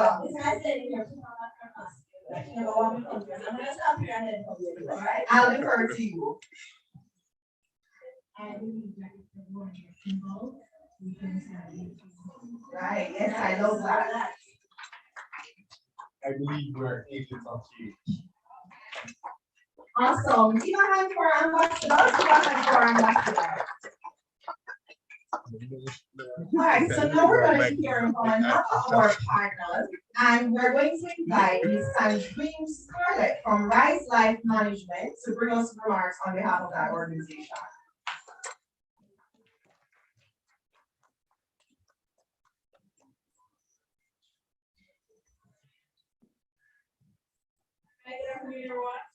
Hi. Okay, so I'm going to teach her along because I'm going to leave the next. So I am so happy to see all of these wonderful faces, and I just want to say greetings on behalf of Right Life Management Services. You know what I love about this project and what I new voices is that the word you. You know, from Thursday I have been going all over Jamaica with other projects because this is just one of 10, right? So boy, I'm tired right now. How sleepy I am right now. Right? But the best thing about this project is that UNDP has put together this wonderful vision of funding youth, right? So youth can make a change. When I started out at Rise in Long time. should I tell you? No, I don't think so. I'm too old. I'm not going to tell you. But when I started out at Rise, we started out as peer educators, and Ms. Luck is one of my peer mates at that time, right? And we went into the schools and we did the same thing that you guys are here. We went in there and youth reaching youth, right? Through entertainment and trying to make a change just in drug prevention and other life skills and coping skills. So I am so happy to be a part of this project, to see other youth picking up that baton because we're getting old now, right? So we are now passing it over to you guys, and I want you to not only do it for this project, but also remember that when this project ends, you have this responsibility to continue, right? Because you're one of the ambassadors as well. And you guys are doing a marvelous job, right? The other to talk about seizing that opportunity that you get, making the best of it.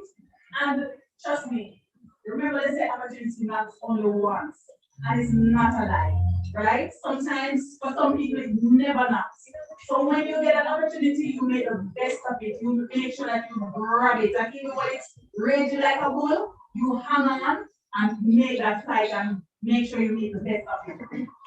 When you look at the right banner, we talk about changing lives for the better. When I look at your banner says inspiring positive change. So when you compare both of them, both of them are saying the same thing. You must make a change. And that's what you are set out to do, and that's what we're expecting for you to continue doing.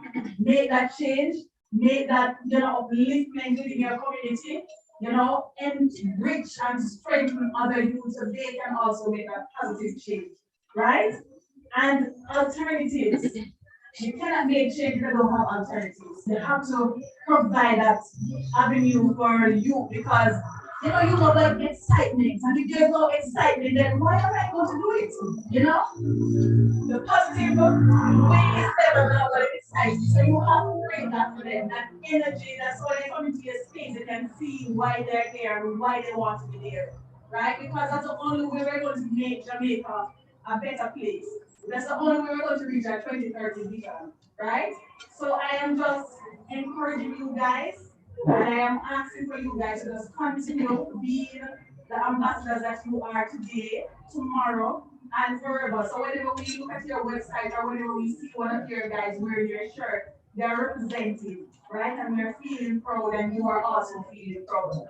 And as I am on a close now, I'm just asking you to continue with the lessons that you learn, those coping skills, because I hate to hear a 10-year-old committed suicide, So when you learn these things at your workshop, I'm asking for you not to keep it to yourself. Share it to your friends, your brothers and sisters, your neighbors, because that's the only way we can make a difference. So share those coping skills and those life skills. And once again, I want to say big up yourself. I want to say thank you guys for hanging it out. This project was a rough one sometimes, right? So we just want to say thank you again for being your best. And I just want to encourage you to continue being strong.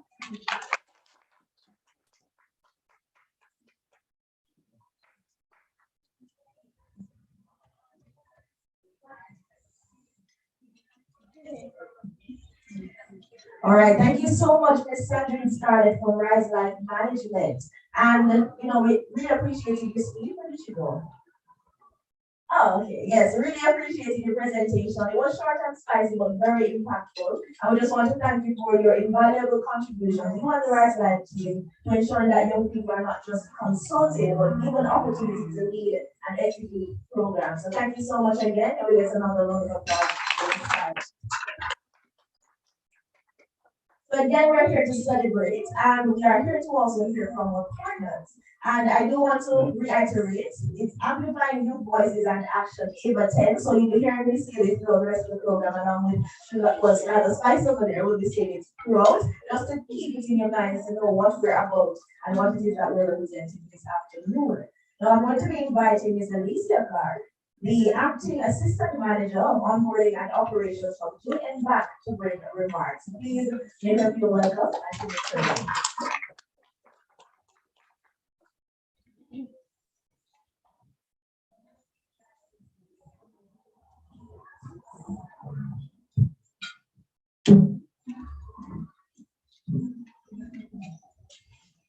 Hi, good afternoon, ladies and gentlemen. So I am as vibrant as all the speakers that have before me. I'm here and I have to say that I'm so inspired. I know we're here to give inspiration for everyone presenting as such as to touch something. Even Inspector Johnson, when she spoke about her journey and reminded me of my journey, which is similar to hers. So I'm happy to be here and I'm happy to share some other information for us. As everyone said, we need to be a change and change for the better. And one of the changes that is important, and as everyone spoke before, is creating, speaker before we stated, is having an alternative. And one of the things that can help us to build that change, and as Inspector said, working on ourselves. So today, we believe that financial education is a process that begins at an early stage. It's not when we're older that we start to think about how we sit down, we're going to survive in this world that is ever changing. So it's for us to be able to know how is it that we're able to attain and achieve these goals that we want. And one of the acronyms that I want us to start with, that I believe is something important for us to do for the course of our life, is the acronym SMART. When we're setting goals, when we're doing anything, to think about to ensure that it's smart. To ensure that the goal that we're setting is specific. Is it a specific goal? Do I know exactly what I want? There's a lot of times we say we want comfort. What is comfort? How can we achieve that comfort? Is it the comfort to ensure that, as Inspector stated before, I want peace in my community. How am I going to help to get that comfort? So to ensure that we're specific with the goals that we're looking at. And one of the things she stated, when she started the academy, we had one safety. How can I ensure that I can have that comfort so I can pass it on to somebody? Education is one of those comfort that we can have, a guarantee of improving our lives so that we can help improve for somebody else. Is it measurable? Can I measure this goal? Am I able to measure how far am I going to go? Am I able to measure what this goal that I have set out to do going to be on my life? So, ensure any goals that we're setting is measurable. Is it attainable? Can I attain it? When I set this goal, can I attain it to ensure that I am working towards it? Attainable. Is it realistic? A lot of times we set goals and it's not realistic. We're not setting the parameters where we can attain this goal. I said, yes, I want to have a nice car, but I don't get up to ensure that I'm working or have a job or I'm saving towards achieving this goal. To ensure that the goal that we set are realistic. And is it trackable? We are supposed to ensure that we track our goals. When you set your goal, ensure that you're tracking. Am I on target? I set this goal 2 years ago to achieve it. Am I achieving? Do I need to change something? Did something happen already with COVID?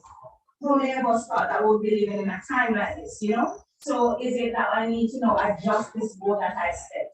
Is it for me to to consider how am I going to achieve this goal? Do I need to set on another course of action to achieve this goal? So I want us to use the acronym SMART in everything that we do. Look at how is it that when I set a goal, how am I going to achieve this goal? And as Inspector stated, for me as a youngster, one of the things I ensure that I did is that I grew up in a university, as most persons that are participating in this program. And when you go and go to a group and gunshots, and as you said, you go under the bed. For me, it's how am I going to get out of this and how can I ensure that I encourage and demonstrate to the persons within my community that there is an alternative. And one of my goals that I set was to ensure that I got an education. And as you said, it depends on the friends you have. I remember one time I said to someone, you're going to go to university. And at that time, scamming just got a movie, so everybody was scamming. And he said to me, yeah, waste your time, where are you university for? Me a scammer, me make more money than people go to university. But that time I had to look. Persons that wrote me are scamming, yes, but you know, you have persons falling out, you have conflict, avoidance, people going to jail. For me, is that a goal that I want to achieve? So even though persons are saying, hey, don't go, it's not, I didn't know how am I going to go, where am I going to get the money, I still stay on track. And for me, that was one of the best decisions because it allowed me to break from poverty and able to assist family members. And she said she was one of the only persons in our family to attain a tertiary education, same with me. So for me, as I said, set the goal. And more times, and as I said, you might come into the program and look as if you don't know what tomorrow looks like. As Crystal stated, you have to capture that opportunity. And I'm going to say to my staff, every day, consider every day an interview. Dress every day, act every day as if you are on an interview. Be your best self, because you don't know who is looking and who might give you that opportunity to be your best self. So I leave with you guys today, and as Crystal said, I wrote a speech and I'm giving one. So I leave with you guys, wealth is like a tree that grows from a seed. The sooner you plant that seed, the sooner shall that tree grow. So you guys are seeds, you guys are the future for tomorrow. So ensure that you plant the seed, you water it, you nurture it, you assess yourself, and ensure you achieve your goal. Now, when you're thinking about achieving your goals, think about JN. We're here for you. We're here to support you. We're here to ensure that you achieve that goal. All products and services that suits you. We even have one that is how to your whole favor, up to 30% at the end of 10 years. So.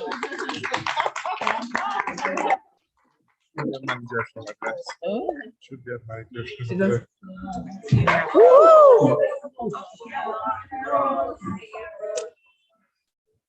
Sorry. Thank you so much, Ms. Clark, for coming on behalf of JN to share with us. And like she said, we want to ensure that our goals are. She did. We want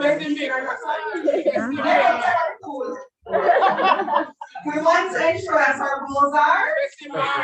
The S stands for. The S stands for M for A for R for and T for trackable. T for trackable. And of course, we need to plant our seeds and water them so that tomorrow we can reap the rewards of our success. Now, JN Bank has been one of our critical stakeholders as we've gone through this AVA 10 project, Amplifying Youth Voices and Action. They have been helping us to provide support to you, our ambassadors, and they will be continuing to provide that support through financial literacy training and also by working with our ambassadors through their youth division to ensure that they are financially literate. And I'm pretty sure that you heard that shameless plug at the end. So if you need anything, please speak to the star because she knows where you can get the loans, all right? All right. Now I'm going to be inviting another of our ambassadors from the AVA 10 project to share with us. So at this time, Tashira Brown Bailey is going to come and share her story and experience during the project. Make Tashira welcome, please.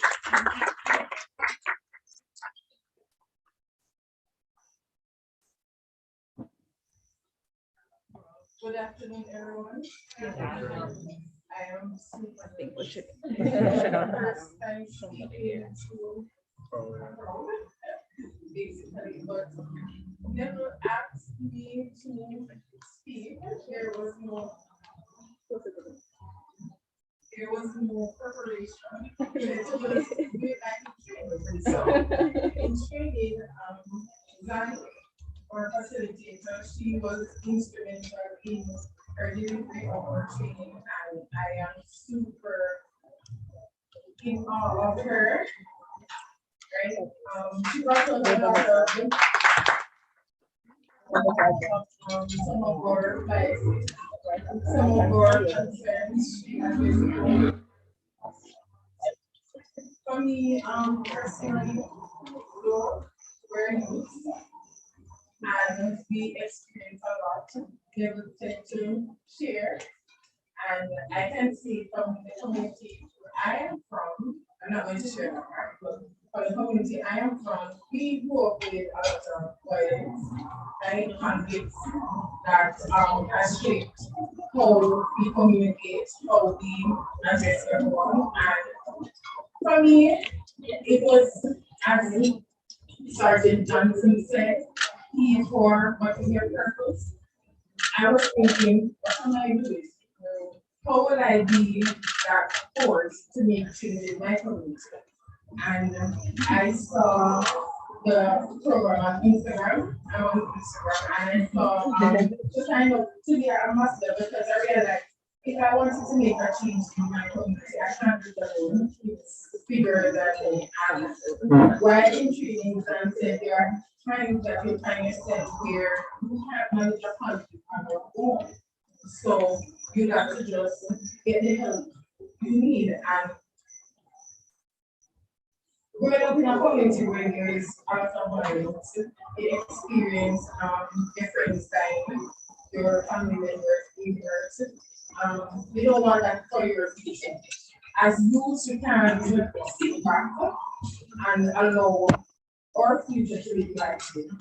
We can sit back and allow the future of children, younger ones, to be like this. So I shared in training, growing up as a young person, that there was a lot of gunshots. I saw someone die. I didn't report it at the time because I was scared.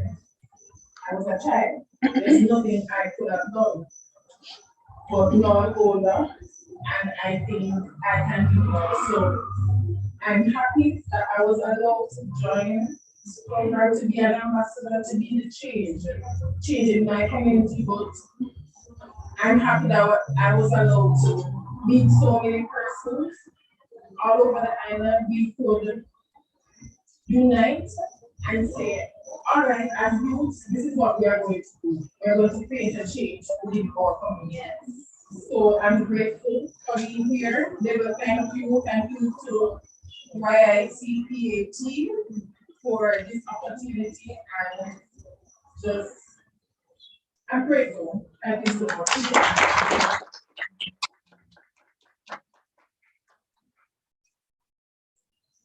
She didn't sound nervous at all, did she? No, man, I think she represented so well. And as Crystal Harris said earlier, it's good to speak from the heart. So we heard that she was speaking from the heart. So we thank her so much for sharing that experience. It's to share a grown baby. And it's important that we're meeting on a platform just to have their voices heard.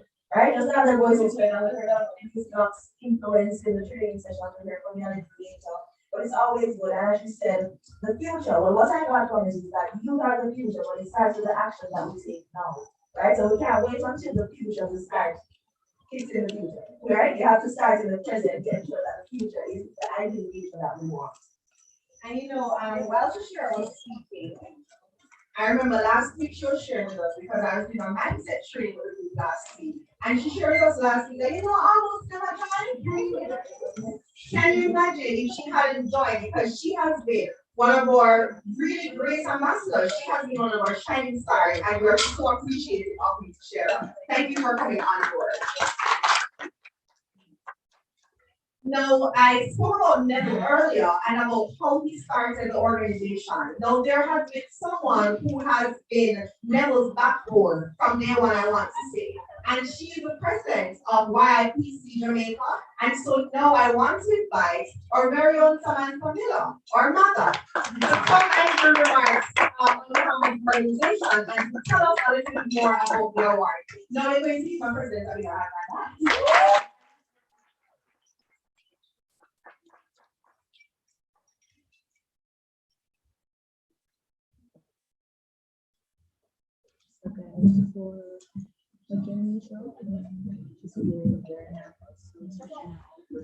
Good afternoon.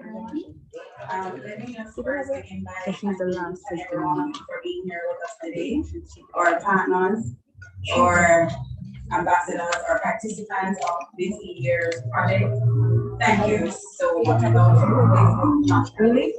I just want you to just take a minute to just capital.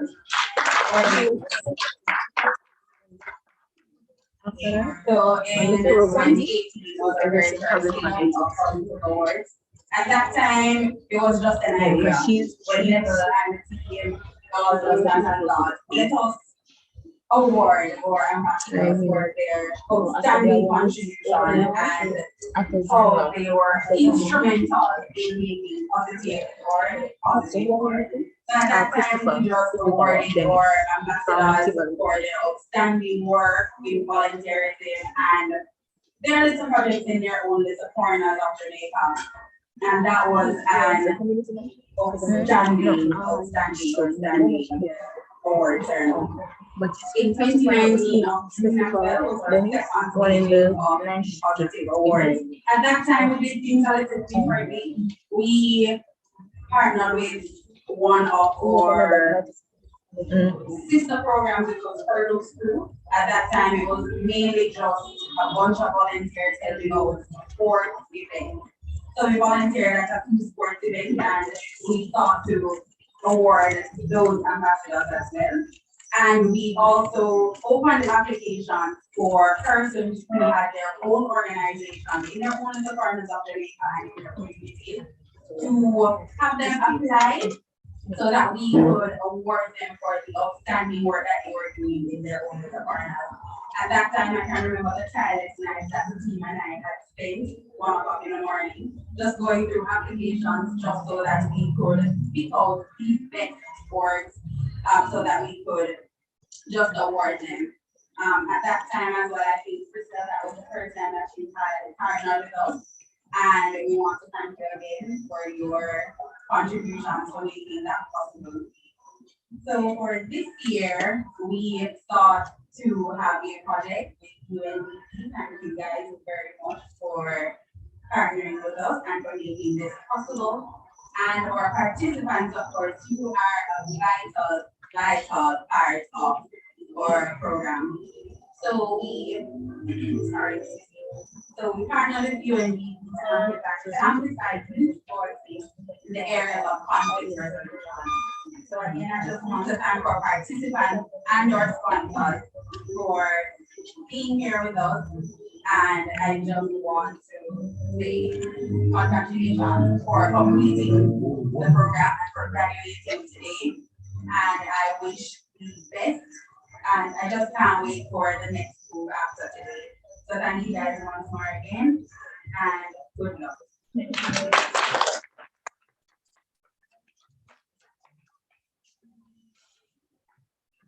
Thank you for that overview, our President Samantha. Another round of applause. I've heard this was a part of that early batch. I did get an award afterwards, and it just brought back some memories from the early days. So thank you so much for speaking about the award, the journey, and again, thank you for the work you've been doing for the YPC over the years. I'm now going to invite consultant Carlita Anderson to share her experience working with you.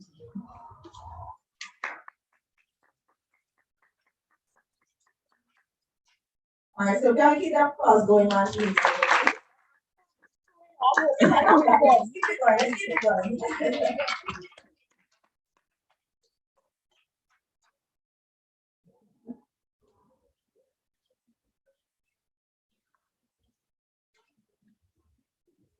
Hello, everyone.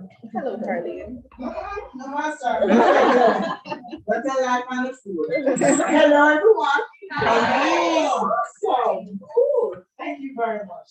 So I want to start by saying though that Sandlock and Sandtree, they were really like teenagers when they started the RISE program. I know because I was a coordinator of that program. So that was then too. But you know, I want to start by saying something here. There's a saying that youth is wasted on the young, and wisdom is wasted on the old. Thank God I'm right in between, so I'm good. Where I am is a good place to be at, all right? But I truly don't believe in it though. I honestly believe that the work that we have been doing there is the need for it, but I think that we get lost. And why did I even do the work that I'm doing? And why do I work so close with this team? So RISE hired me to assist 4 organizations on the UNDP projects. And it was not just a project for me. I took it personal. They were in groups with me, and there were different things that everything that they actually shared for the school, they shared. I was like, think about it this way. I was very actively involved because I believe in it. And I want you to understand that I believe in it because I believe the worst thing that can happen to anyone is to lose hope. And that's the biggest problem that we have. I am in youth development because I cannot afford for people to lose hope. When you lose hope, then you die. And you can be, as I said, walking dead. And I think there are too many walking deads in Jamaica right now. And our young people cannot die. They cannot be young and walking around like there's no hope. And so that is why I do work with you guys. And part of the thing that I do when I have hope, I look at from everybody has been acronym. So I have to put my acronym back. So let's go. So hope, humor, that's the first thing. I think that's what we always miss. Even with young people, we treat them like they're human beings. We treat them like they don't have a place. And it's like the dumbest thing in my head because I'm like, you are starting as a human being, and then you treat people like they're not human beings, and then you're going to grow up and be human beings though. So the babies are there, and you treat them, don't speak, don't do this, don't do that, don't do that. And then you're going to grow up and say, you're supposed to do this though. How should I do it if you never taught me how to do it? They don't treat me like a human being. So for me, in my household, they're little human beings growing up to be human beings. So they have a voice. And sometimes I want to tell them to stop talking, but to respect the it can be a painful process, but it's a worthwhile process. So that's the first thing. We have to start learning how to treat people as human beings. That's where you start. The second thing is, the second aspect, got it. Opportunities. Everybody wants to know that they can do it too. And that's the thing. All these people you look around and they have all these opportunities. And that's why people are on Facebook and social media. Don't watch them up. They're just a thing. If they can't see it, they'll put it up on Facebook.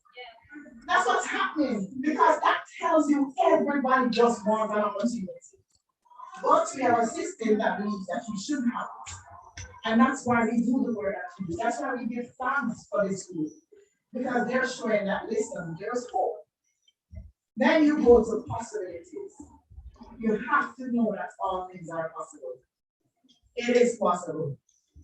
A couple years back, plane was not in the sky. It's in the sky now. It is possible. Almost everything that's happening now never happened before. It happened. And it started with a thought. It started with one person's idea. Everything that you think about is for you. You have a vision, it's your vision. Don't let the mad people enter and say it's not good enough. So your possibility, anything you want, you can achieve it. It's not life. Look at a child when the child is growing up and the child is learning to walk. The child will never walk. We need to get to there. As I said, working with this group, I found that I was able to help. And that brought me so much joy. And of course, don't let nobody tell you that the end is there. You have an endless. You, as an individual, is limitless and endless. Stop limiting yourself. Stop stopping yourself because other people say you're not supposed to. You know what I have learned throughout the years of working with people, and young people especially, is this. The first thing that we remember is that the sperm that brought you in this world is gone. And if you know anything about that sperm that was missing, your sperm won. Millions of little people trying to become a people. And it's just there waiting. And she just like, and then all of a sudden, like, and your sperm won though. And what does that tell you? From the beginning, you were a winner. You were born a winner. And then you enter into a world that tells you that you have to fight and prove that you're a winner. It's a lie. So when you do the work that you do, as you continue, and this is what all these programs are supposed to do, everybody you meet is valuable. What you have seen though is that over the years, a lot of things have happened and they've been crushed. They're hurting. They're scared. They're afraid. It doesn't stop them from being valuable. And what happens is that they grow up thinking that they've lost their value. But your job is to help them to unfold. Because you know, the truth is, once you crush, you realize automatically it's trying to open itself without your help. Your job is not to take it and open it. Your job is to show them how to open. And each of them will open their own time in their own way. And as you do it, you always remind them every step that they're value their shoes. As a matter of fact, what happened is that they got a better value. Like the US dollar, Jamaica now, after you've gone through shit, excuse my language, you only get better. You only rise above. Because you have done something that I never did.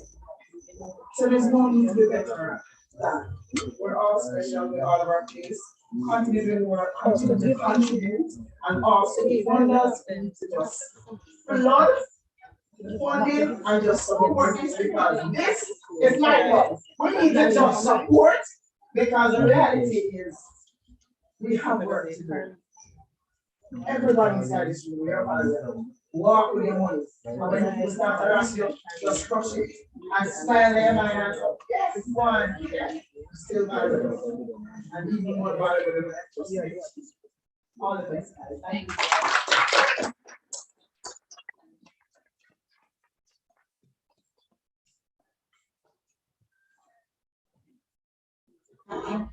Thank you so much, Carleen, for bringing us that address.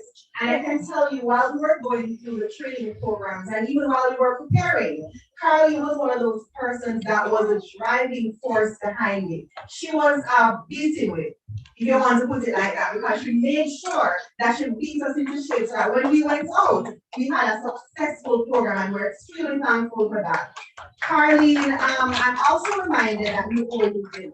So please make arrangements for Sunday. Definitely are not invited. At this time, I want to invite another of our ambassadors to come and tell us about how the program has impacted him. So please make Christopher Dennis welcome as he shares with us.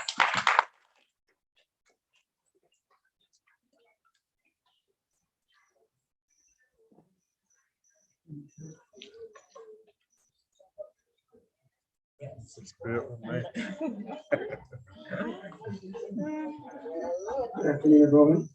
You know what's great for me?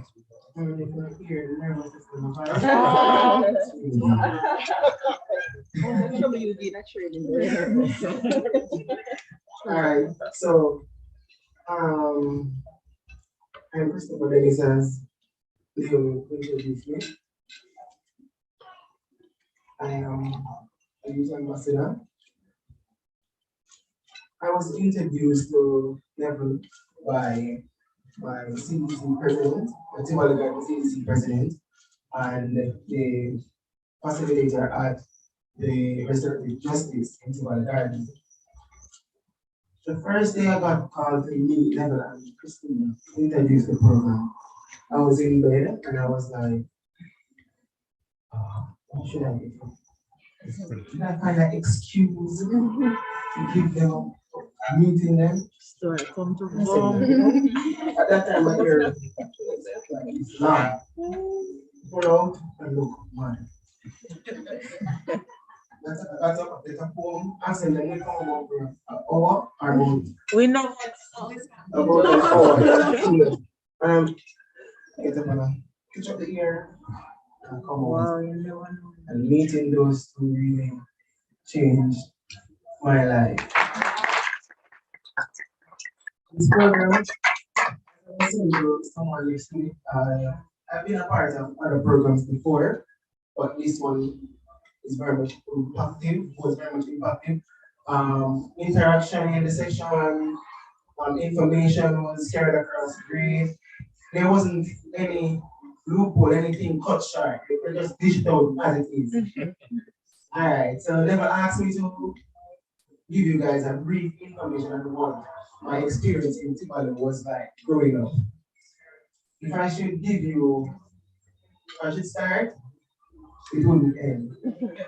As I don't remember if it was a commissioner of police at the time, he said, Small Garden is the mother of all garrison.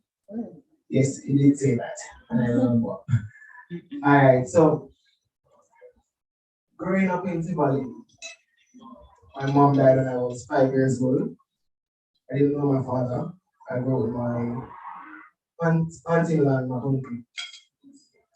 Before my mom died, I encountered soldiers running. At that time, I was very much afraid of police and soldiers and guns.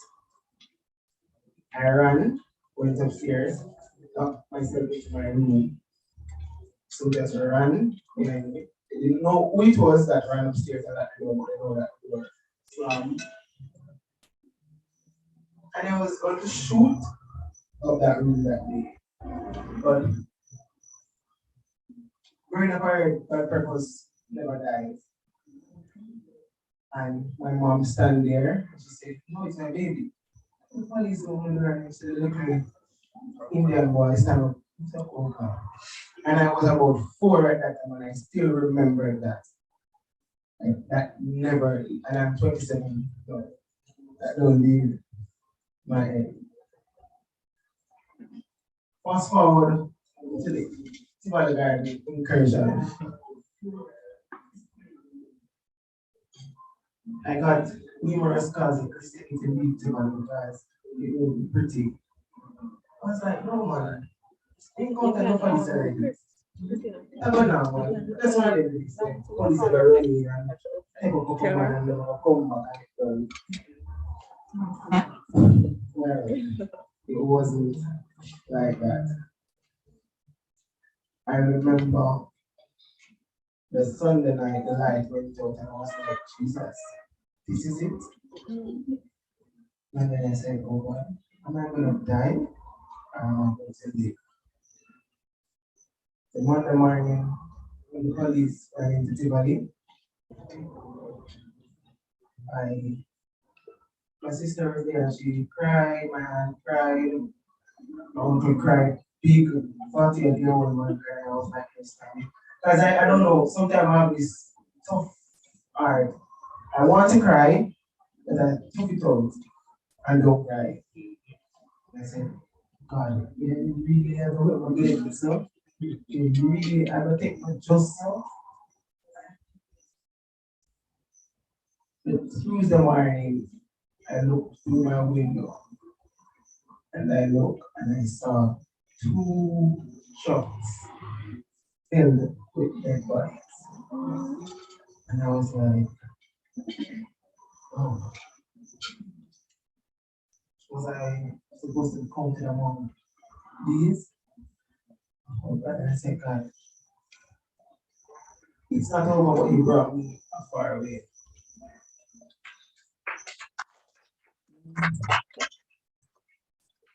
That Tuesday evening, we were allowed to come outside.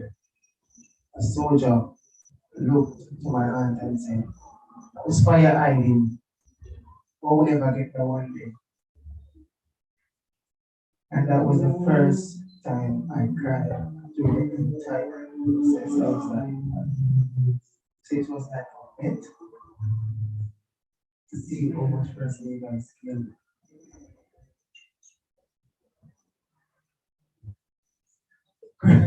Growing up in Tivoli, West Kingston, I have a lot of stories to tell, but I'm not going to tell anymore now. But I've reached a far way. I think I'm still living in Zimbabwe, but I'm from the ghetto, but not off the ghetto anyway.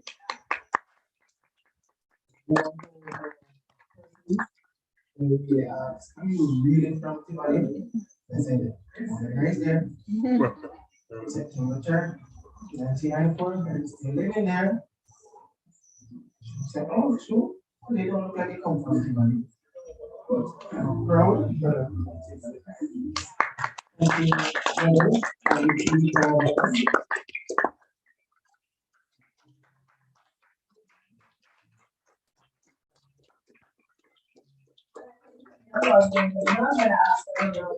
Thank you so much, Mr. Bush, for sharing that, because it just brings to us the reality of what it is that you're going through and the importance of the Amplified Youth Voices and Action Initiative, AVA 10.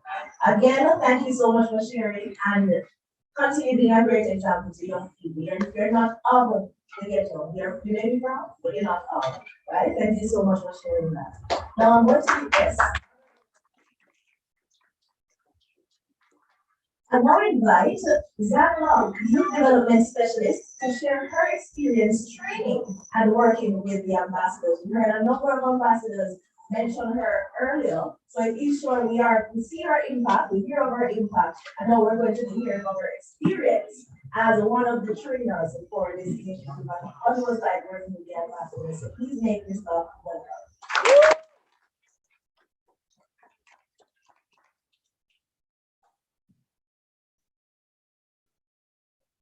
Good afternoon, everyone. I have a strong voice. So I don't think I need the mic, 100%. But good afternoon, everyone. Good afternoon. Normally, just get some nice food. Good afternoon, everyone. Good afternoon. Beautiful. If you have never, who have experienced in a conflict this morning, raise your hand. If you had a disagreement in a family member, raise your hand this morning. If you had a disagreement with a co-worker last week, raise your hand. So conflict is an everyday situation. Disagreement, everyday situation. Alright? And I was given the privilege of having some wonderful young people. Where are people at? Bright and brilliant young people. And I thank the Positive Organization to ask me to facilitate these training sessions. Right, I had some difficulties because I know COVID and Wi-Fi. And COVID was very hard online for the first instances because there was time when I did not have any internet. Right? And I'm trying to connect with the participants. Right? But for the curriculum, what we looked at conflict resolution. We also look at their biases. You can't solve conflict in your community if you cannot measure your biases. Because if you're biased against any individual, then you will not step in to resolve any conflict. You and your neighbor might be arguing over arc tree, who should pick up that arc tree. Alright? But you have to meet them halfway to resolve the conflict somewhere on the other. The other thing that we looked at mediation, ways of mediating. We also looked at restorative justice, and we also look at violence prevention and how can we prevent these things from happening. And lastly, we look at leadership. And how important it is for young people to develop leadership skills so they can be the example for their own communities. But I want to share with everyone because I have a passion for young people. I see myself still young, right? So, but I believe that young people and the adult world, there's a huge gap between the adults and the young people. Right? And our adults, some of our adults don't understand the dynamics of young people, and we don't try to understand it very well. And so we shun them and put them in our box and tell them to stay there. And when they react negatively, then that's the time we want to help them when they're always out of the box and there's no way to turn it around. The only way you can reach young people is through young people. If you develop good leaders in your communities, in these communities, they can reach their own peers because they know when their peers are doing wrong. They know when their peers are doing the right thing also. So if you equip them with the skills and the knowledge, they will be able to assist their own peers. And we as young people, we as adults, young people need motivation. They need somebody to be there, dedication. You gotta be there for them 100%. Because the adults in their lives over time were not there for them over time. And they disappoint them over and over. And so For all the persons that are here who are part of this project or sponsor this project, you have to be dedicated to be there for them. They have to see it, they have to feel it, so that, and they have to know that you believe in them 100%. Alright? Just like a 3-year-old can look at you and say, something is wrong with that lady or something is wrong. It's the same with young persons. They know if you're there for them, and they know if you're shunning them. Alright? Very important that we look at that. Be the change that you want to see in your community. And I'm closing. You have to be the change. Until you recognize the change in you, that is how you can change your environment and your community. You have to be the change. And very important, I encourage the young people to continue doing positive. And I just want to pick them up, continue your path, continue to strive, and we are always here for you, and we will always support you. Thank you very much.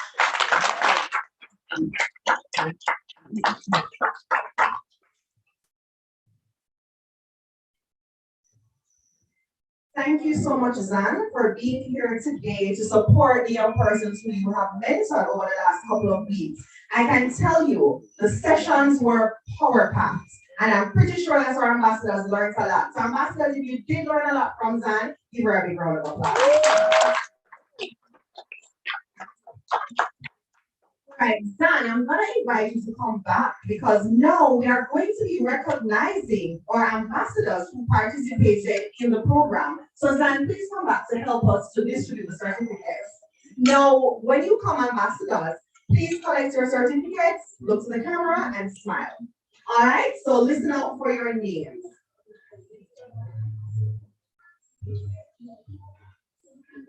All right, first up is Tashira. No.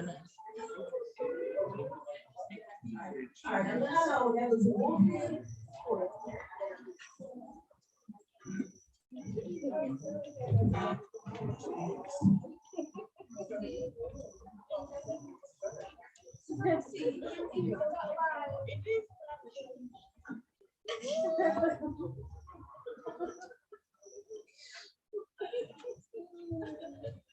all right, so the first certificate goes to Tashira Brown Bailey.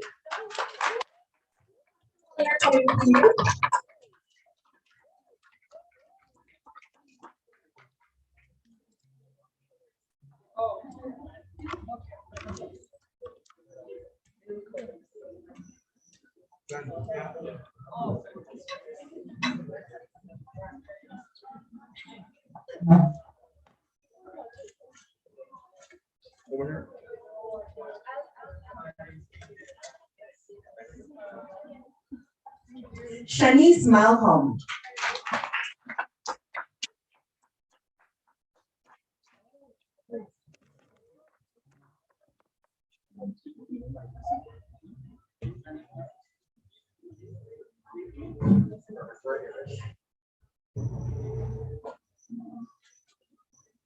All right, so next, Rajon Dawes.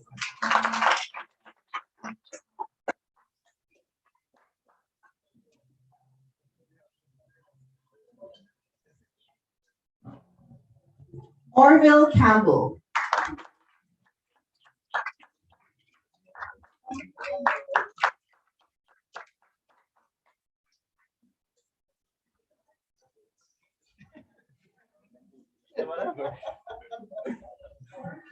Marcy Wilson Henry. Orville, you can go and take your photo,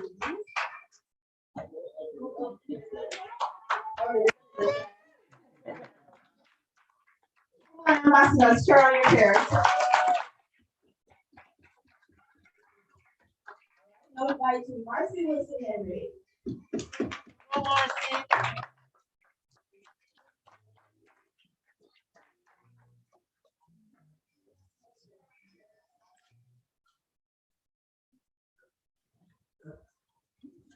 Latoya Johnson.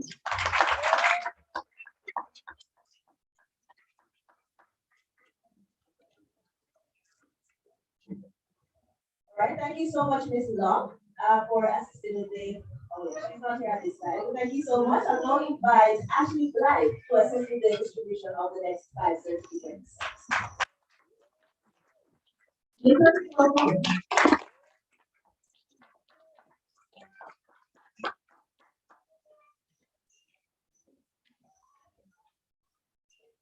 Kamar Nolan.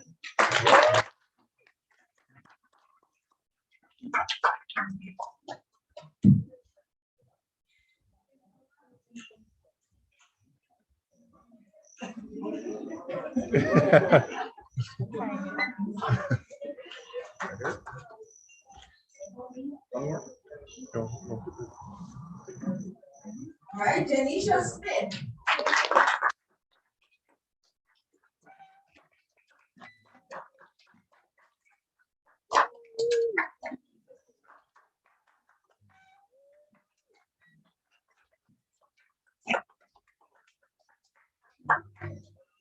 Jean Ann Matos.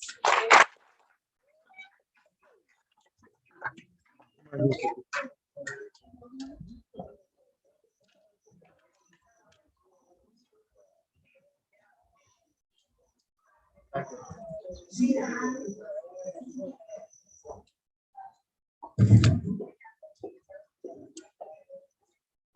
All right, Geraldine Stewart.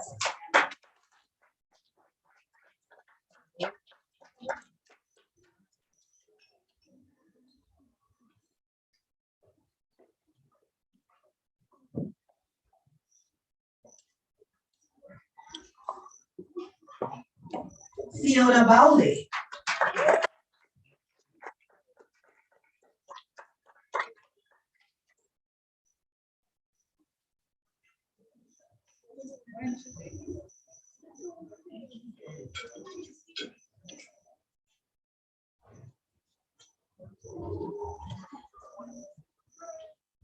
Thank you, Ashley. We'll now invite Carlene Temple Anderson to help us to distribute the other certificate.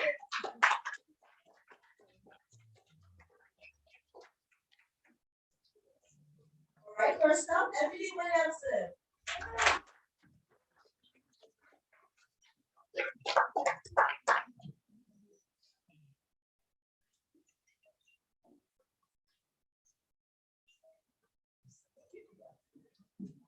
Drusilda McLeod.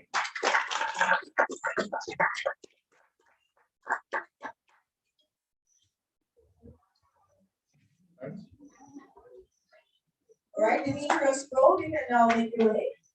Demetrius Rowe.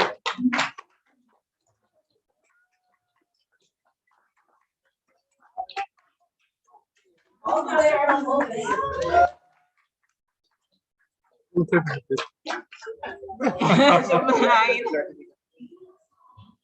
You can't see.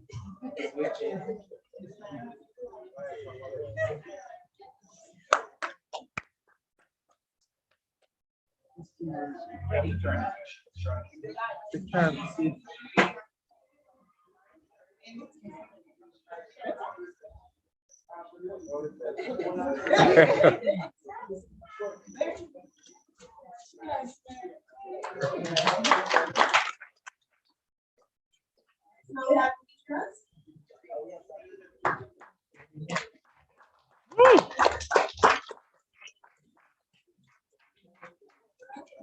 Dima Edwards.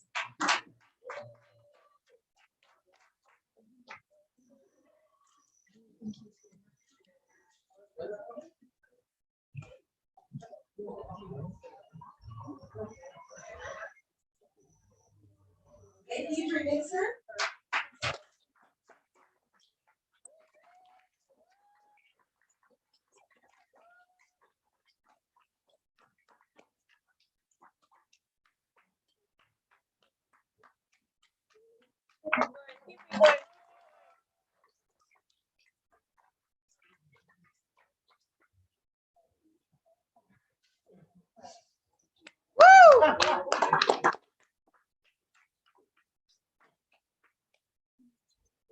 Thank you so much, Carly Temple Anderson.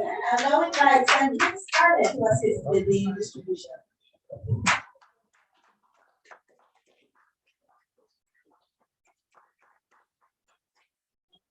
Christopher Dennis.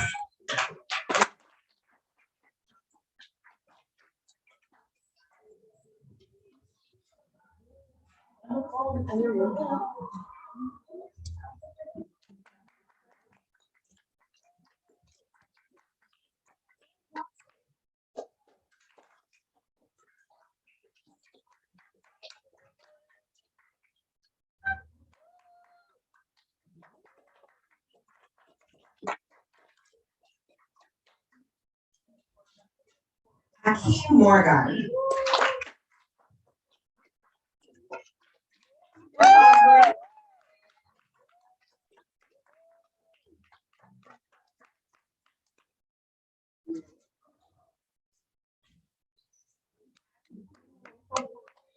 Thank you, Ms. Scarlett, for assisting us. And let's give a huge round of applause for our participants.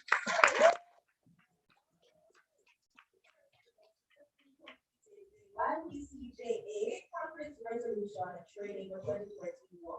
All right, so congratulations for the completion. So now we are going to invite again Ms. Christina Williams to give us another poem.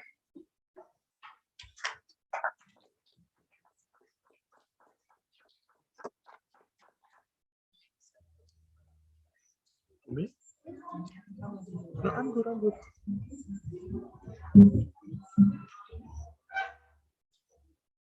So this one is titled Pause, and it's from my book. I should have said that earlier, but I'm not very good at marketing sometimes. I leave that to my mom. So I have 3 books, Pearls Among Stones, Black Gold, and Up From Babylon System Liberation of Mind. I self-published all of them. Well, the first one was published by Grant Rexon in Canada, and then I republished it. And I must say, the task was very difficult, but I took on it. And I must say that, I won 5 awards with my books. Plus, this year I was nominated for the IROM. I don't even know what the IROM is, but it's International Reggae and World Music Awards. So I will definitely tell individuals that, if you have your dreams, go ahead. I mean, the internet is there. Utilize the apps, because that's what I did. I went online, use Google, I use YouTube, it's there. If you have access to internet, you can do a lot of things. Social media, I use it a lot to promote my works. So I definitely encourage you. So this one is titled Pause. Police officer hands rules with pattern above the swing while victim hands rules in self-defense. Pause. The outcome is police brutality. It happens every day and vice versa. Police abuse. I do, however, stop to wonder if anyone paused. Realize that simple communication could suffice an angered wrath of hands and words. Did anyone begin to think, ponder the outcome positively? Are we such angry beasts with no human affection? Do we hate each other so much that murder is our first reaction? Are we different from the animals? And what is it that we have to show that we are? Do we intend on walking, treading, rather than hurt, it? Do we lack reverence, respect, love, and fear?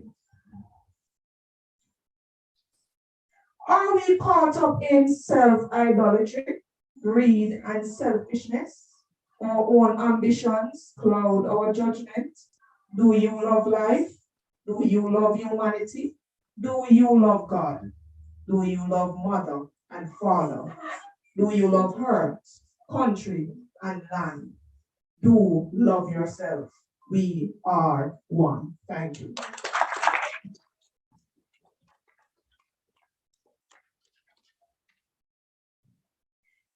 Thank you very much for that poem, Christina. Now we have some very special persons in our midst who, like we said earlier, this event would not have been a success, and YIPCJA definitely could not function without their support and their contribution over the years. And so now we're going to pause to acknowledge these persons and just reward them for how they have supported us. All right, we'll start with Crystal Harris Charity Fund.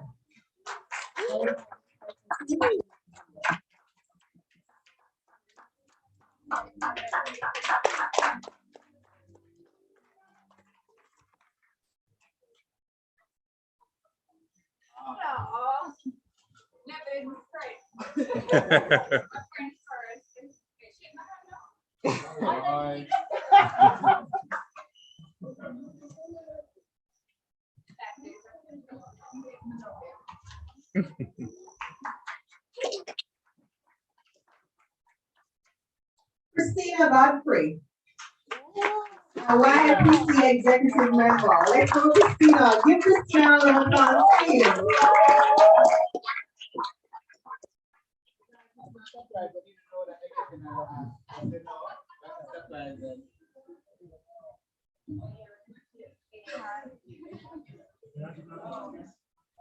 I totally forget.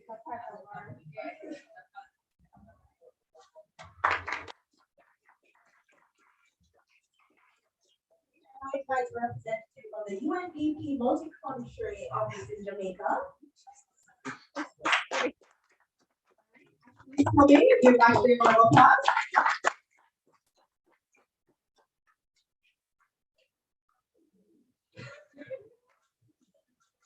Following Ashley will be our master trainer, Zan Locke.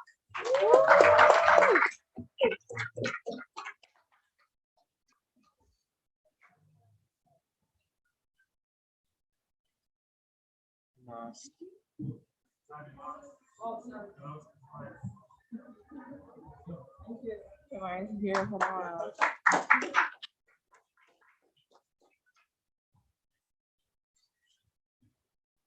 Okay, Zan is followed by hardworking executive member Dwight Walters.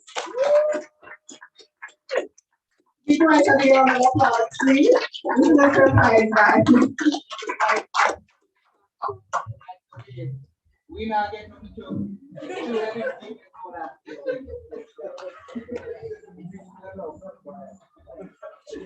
And then following Neville, we'll have our very own Kimoy Jackson, another executive member. She ensured that during the project we stayed on budget and that everything was carried out effectively.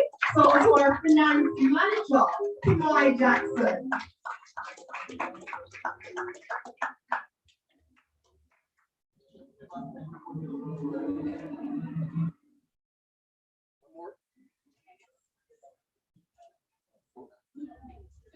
I now invite another one of our partners, the Life Management Services.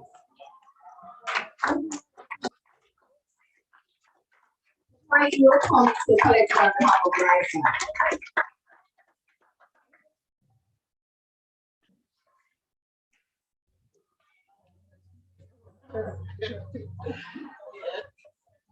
Following Carlene, we'll have Yuki Atkinson. Yuki Atkinson. Yuki isn't here, so we'll proceed. Okay, Carlene, don't go too far because this one is for you, Carlene Temple. And I think Yuki. So Carlene will also collect on behalf of Yuki.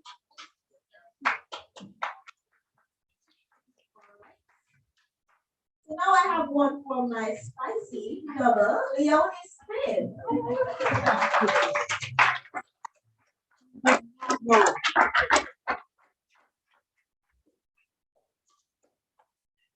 All right, so she didn't know that one. That one was going to be surprised too. This is my thing. All right, so congratulations and thank you all for your participation in ensuring that this project was successful.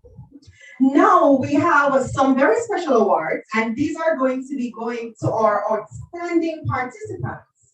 Those persons who participated during the sessions, those persons who were on every Sunday and went to the meetup on a Saturday, even though sometimes the presentations were so long and there was so much that they had to do, but they committed and they stayed on as part of the training sessions, and they were guidesy. Can I tell you?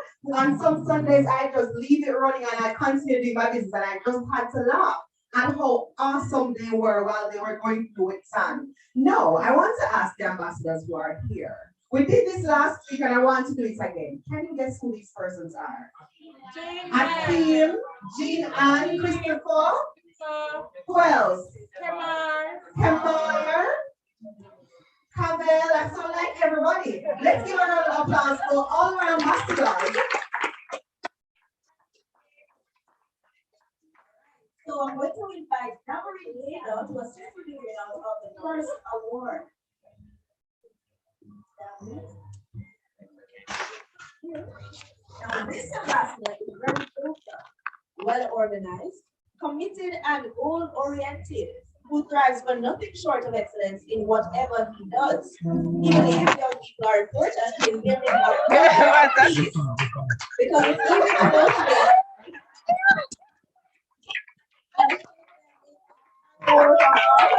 to positively impact society. But he knows himself. He knows himself.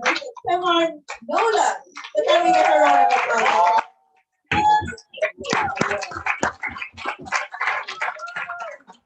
Now I'm gonna invite Sandrine Scarlett to help me to give this award. Congratulations, Emma. Sandrine, please help me in giving out this award. Sandrine is from Rise.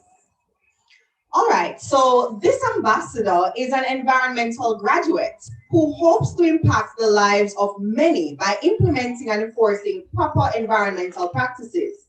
She believes young people are important to building a culture of excellence because they are the future leaders. Therefore, if they lead with an example as a peaceful character, then those that follow will also do the same. This is no other than Fiona Bowley. Can I hear a round of applause for her? Welcome, Fiona.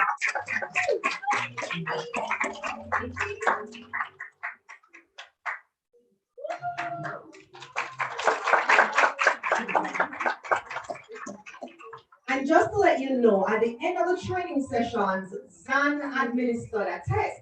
And these persons that you see are persons who did exceptionally well on those assessments.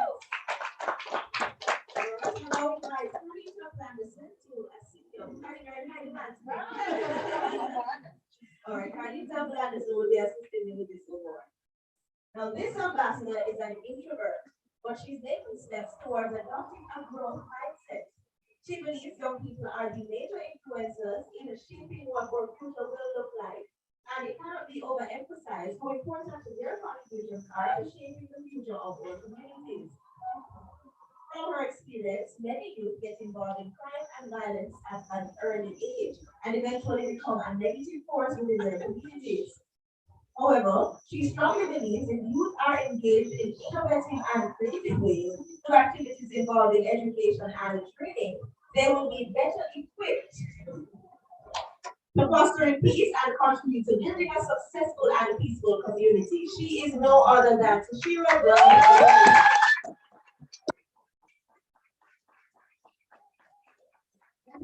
Always been joined.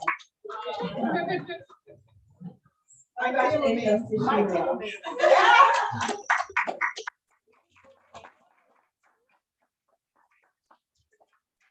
Following, we're going to ask Ms. Clark to help us to give the next award. Give her a round of applause as she gave us a very powerful presentation. Now, our next ambassador, our next awardee, is a hardworking and careful, loving and helpful individual. He loves music and singing. I speak of no other than Mr. Akeem Morgan.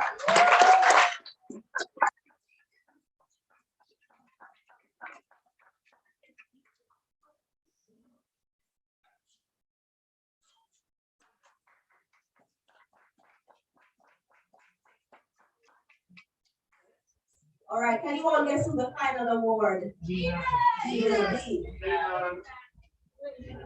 Christelle, please help us to distribute this award. All right, let me hear the names again. Gina.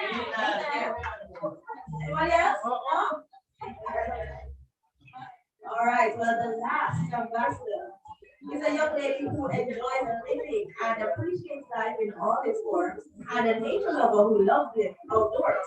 She enjoys volunteering because that is her way of paying it forward and making a difference in a small but meaningful way. She believes young people are instrumental in building a culture of peace. She also believes that youths are the future, and without proper guidance and support, they will most likely turn into adults who are angry and ignorant about how to resolve conflicts. She also believes that when youths are educated and informed, They will make positive decisions about their lives, which leads to a better society for future generations, thus promoting a culture of peace.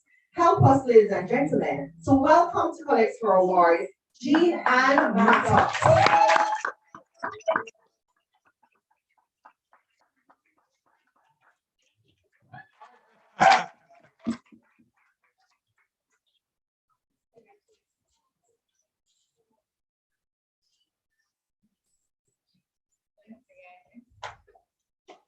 Thank you, Christina. All our awardees. And just to know that if you did not receive a plan, that doesn't mean that your contribution and your participation was not valuable. You did amazing just the same, but this person just did a little bit extra to get recognized today. Now, there are so many organizations and youth groups across Jamaica who have been inspiring and engaging and providing safe spaces for youth to actively participate in meaningful activities. AVA is a true example of that. Organizations that come together for the positive development of our young people and how they can take charge in helping to create a culture of peace.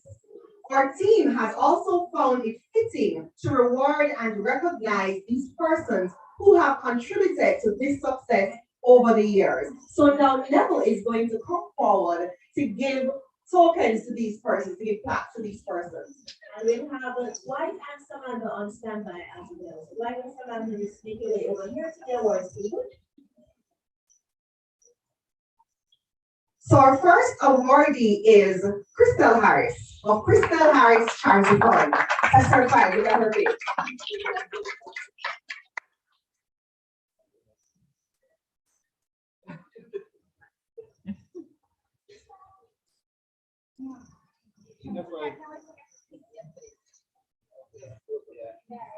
So guys, just saying, Krypton have been with us from day one. So the venue, the food, everything at no cost to us. Like she is super. When I tell her that, listen, when we call on Crystal anytime, she's always there. Outside of the award, she wants to provide it and funding for us with no other organization. So it's fitting because for me, it's really difficult to get organization. So Crystal from the bottom of my heart, from the bottom of our heart, when we sat down and said, listen, Crystal has really been awesome. Because for one, we could not afford the wedding. For the cost, we could not afford the wedding. And the food and everything. And Crystal will be like, just tell the team what you want, I've got it. So Crystal, from the entire organization, and also from our ambassadors, thank you. Thank you for your outstanding effort, the outstanding contributions to our third staging, and we're looking forward to bigger and better next year. And we just want to thank you. I can't even find the right words, so it's a team effort. So thanks a lot.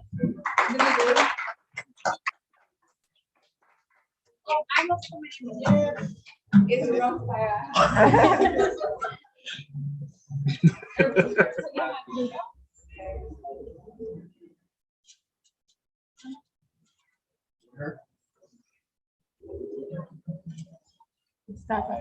Thank you.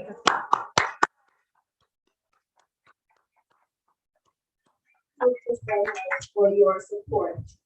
Now, this next award will be presented to UMDP for their contribution and their support.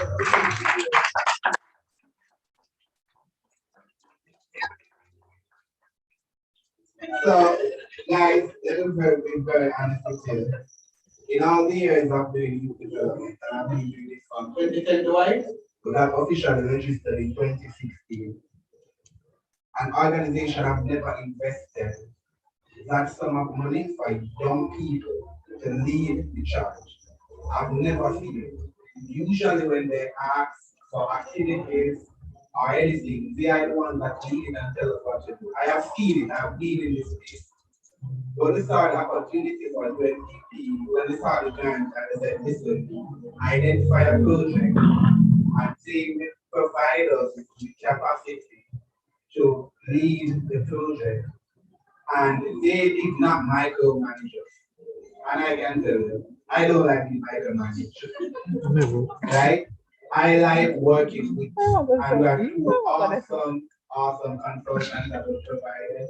And guys as well, Carly and Yuki, they really did well. Like at any time of night, Carly, I think about it, you think to this, and Carly didn't hesitate. And it's the same thing, and I'd like to read this team UNDP, but it's a large investment, guys, and we can read about it. And the thing is, for each of the ambassadors, right, you guys have seen where we allow you to lead the program. And remember, we still have a project to do, right? So, and it doesn't stop here, right? It doesn't stop here by giving you guys the plaques and giving you guys the certificates. There's more work to be done, and I'm looking forward to this. Remember, you guys have officially signed a contract with us now by receiving those certificates. You know what that means? Yes, that means the word start. Right? Word start. COVID did kind of slows down, and the persons know me. When we decide so we're going to do something, we will do it. So UNDP, team UNDP, thank you so much. Ambassador, really look stand up and thank Team UNDP. Why you big thank you, Team UNDP. Come on, guys, let's get my team. Yeah, you know. Thank you.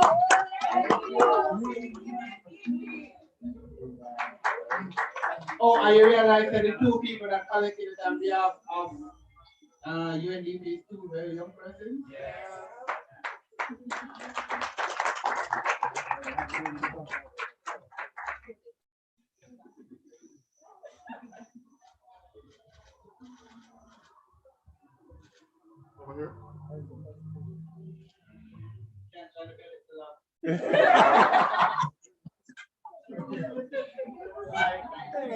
All right, thank you so much, Verena and Ashley, for connecting on behalf of UNDP. So can we get one big round of applause for all our awardees? All our awardees, all our partners, all our thank you so much. Now, you heard Neville say thanks just now, but he has something more official that he wants to do. So at this point, we're going to ask Neville to move the vote of thanks. All right, guys, so guess what? I have literally not been writing down anything for the vote of thanks because honestly, I don't think I need to write to show my appreciation. So first and foremost, I'd like to thank the sponsors. United Nations Development Program, Multicultural Office in Jamaica. Thank you for your investment in youth development. Rise Life Management. Thank you for guiding us through the process, through the provision of concept. Right? As I mentioned earlier, sleepless nights went through the process. Right? Meetings after meetings. Oh, and trust me, I find the team at the back and forth. Because things were going on time, and honestly, I was getting frustrated. But regardless, we always pull out the colleague to say, hey, Carly, we will save behind this suggestion. And so that Carly and guys, we'd like to thank you very much. Crystal, thank you, Crystal. I can say that we have officially met Christian, which is our positive baby, right? And I see you holding on very tightly. So hopefully for years to come, you will also be invested in Christian as well. I will invest in the organization, Christian. And I know one day you will welcome us into the Christian family when you get your young one as well. And we're looking forward to the day. Christian, thank you so much to the fun and also for always being there for us and always lending their support. Team JN, back and forth with the emails, right? Guys, remember, Team JN will be providing financial literacy and maybe they can give me some money too. Right? They want some money. Right? So, Team JN Everybody would take at least a picture. So we can make ourselves money in the future. But Team JN, thanks a lot. We're looking for a continued partnership and big on partnership, not sponsorship. Sponsorship tends to be one-off, one-time program investment. Partnerships are more long-term, and I prefer long-term investment in the development. So Team JN, thanks a lot for coming on board. We really appreciate it. And ambassadors, are you ready for the financial literacy training? Are you ready? I'm ready to like a little $10,000. A little $5,000, even a $2,000 can go along with Team JN. You know, to start a starter account, you know, the release. Thank you very much. So just so you know, guys, this program highlights in the show next week, Saturday, I think it is, and the release. So you can look out for the footage. We also share the footage with all of our ambassadors so you can post it as well. To our volunteers. Thank you. Guys, I can get a big clap for the volunteers. Thank you guys. Volunteers also include the turnover staff. Right? These guys are using our paper class sitting at the table and I'm like, we need projector, we need this, and they're like, all right, we got it. Not because of, you know, one of the directors in the play, but team turnover all these street and stuff. And they're always providing. And guys, I really want to thank you as well. Especially with COVID, I feel like we want to ensure that everything is good. To show that more fat, long fire boss, right? So guys, if you need any little event and you need some nice long fire cocktails, you can always reach out to long fire. You know, it's about partnership, you know, guys. So make sure the man is face them. This is Christian, Daniel got a job and then Daniel get promotion. I think we need to hold a conversation with Christian when he got a job. And mentorship. When Daniel started, Daniel had $0 in his bank account. Daniel had money in his account. But anyway, guys, thanks. And then to my photographer, thank you. Thank you for showing up and I'm looking forward to all of those awesome photos. And we know that the ambassador them can't wait to get them photos. Right? Because you know the ones they post it, I usually take like 2 to 3 months to get them photos. Not the photographer face, guys. Then, you know, to you, our ambassadors, thank you for sticking with us for the entire 1.5 months, going 2 months. You guys made this program a success. We are looking forward to your development, right? And as I mentioned, it doesn't stop here, right? This is just the foundation. Next year, I'm supposed to be calling on Christopher Dennis for his amazing plaque, right? As well as Geraldine, because these guys will be working in their community. And they will be calling on us to provide support. Then they will be calling on our facilitator, Zanda, to say, hey, we have this issue in our community. We need to empower the young people. Right? So I made mention of team guys, but how could I forget our awesome facilitator?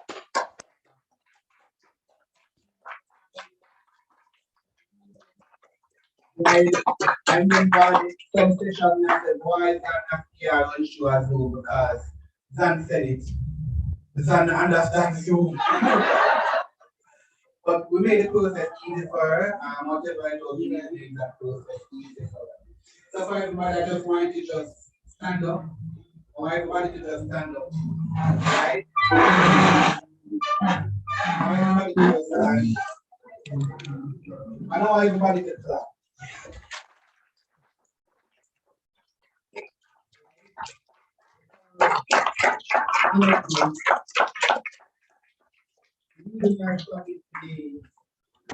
Is because looking around the room in the yellow and black and white partners, stakeholders.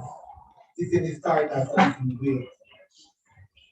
This is a continuation of something great, not the start of the continuation of something great.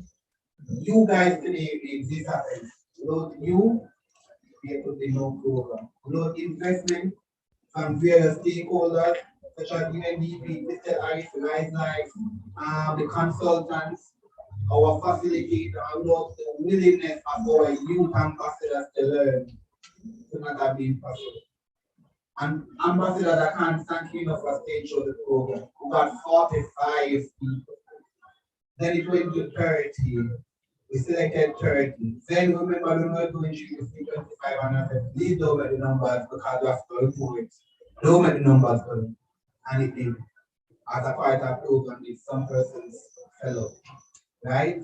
But you guys teach it towards them. And for that, I just want everyone to say with me, and I'm going to wrap up with a love chat. I'm going to get food so we can talk on and on. I want everybody to say with me, change starts with me. And I want to find two words. Change starts with me. Thank you guys, and see you next year. Christelle will book it. Right? Christelle? So guys, remember, and this day, the 28th of November, 2021, Christelle has pledged that she will continue supporting. Thank you, everybody.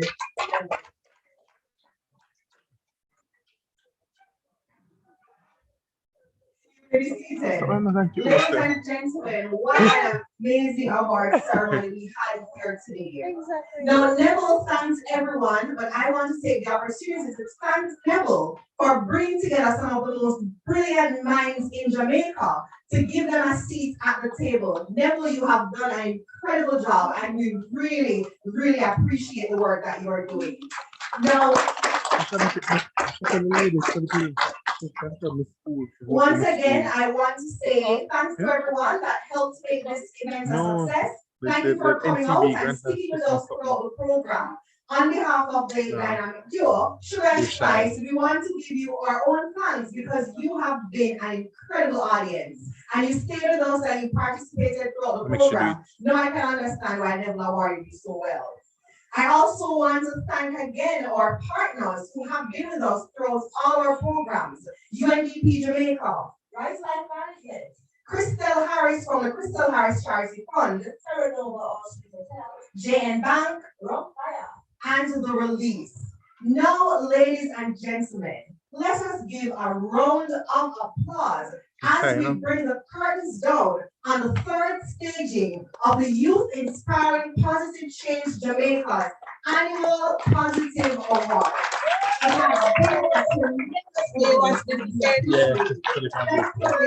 My name is Sugar, and there is, that's Sugar, and I am Spice. And I'm Leonie Smith. Have an awesome Sunday afternoon. And now we're going to ask all the awardees to come to the front and onto the stage because we want to do photographs.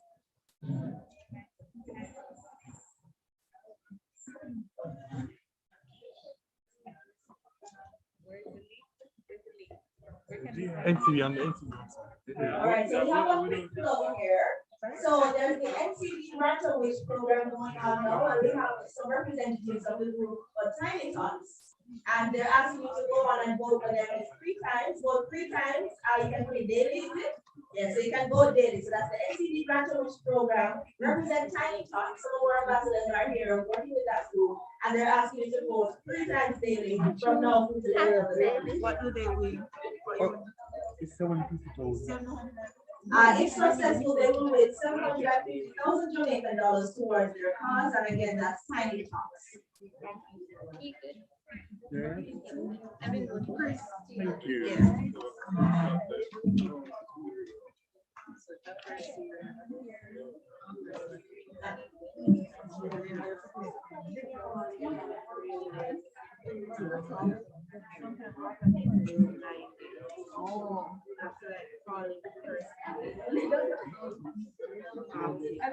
Okay.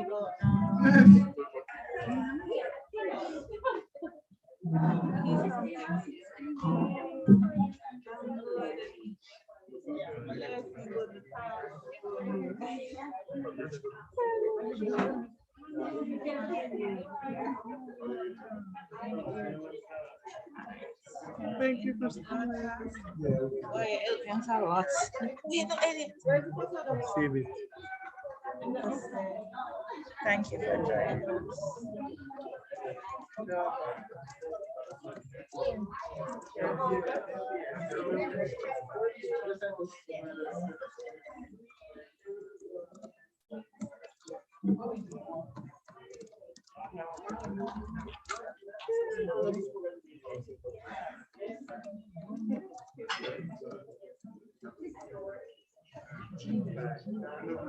Yes, I can rest.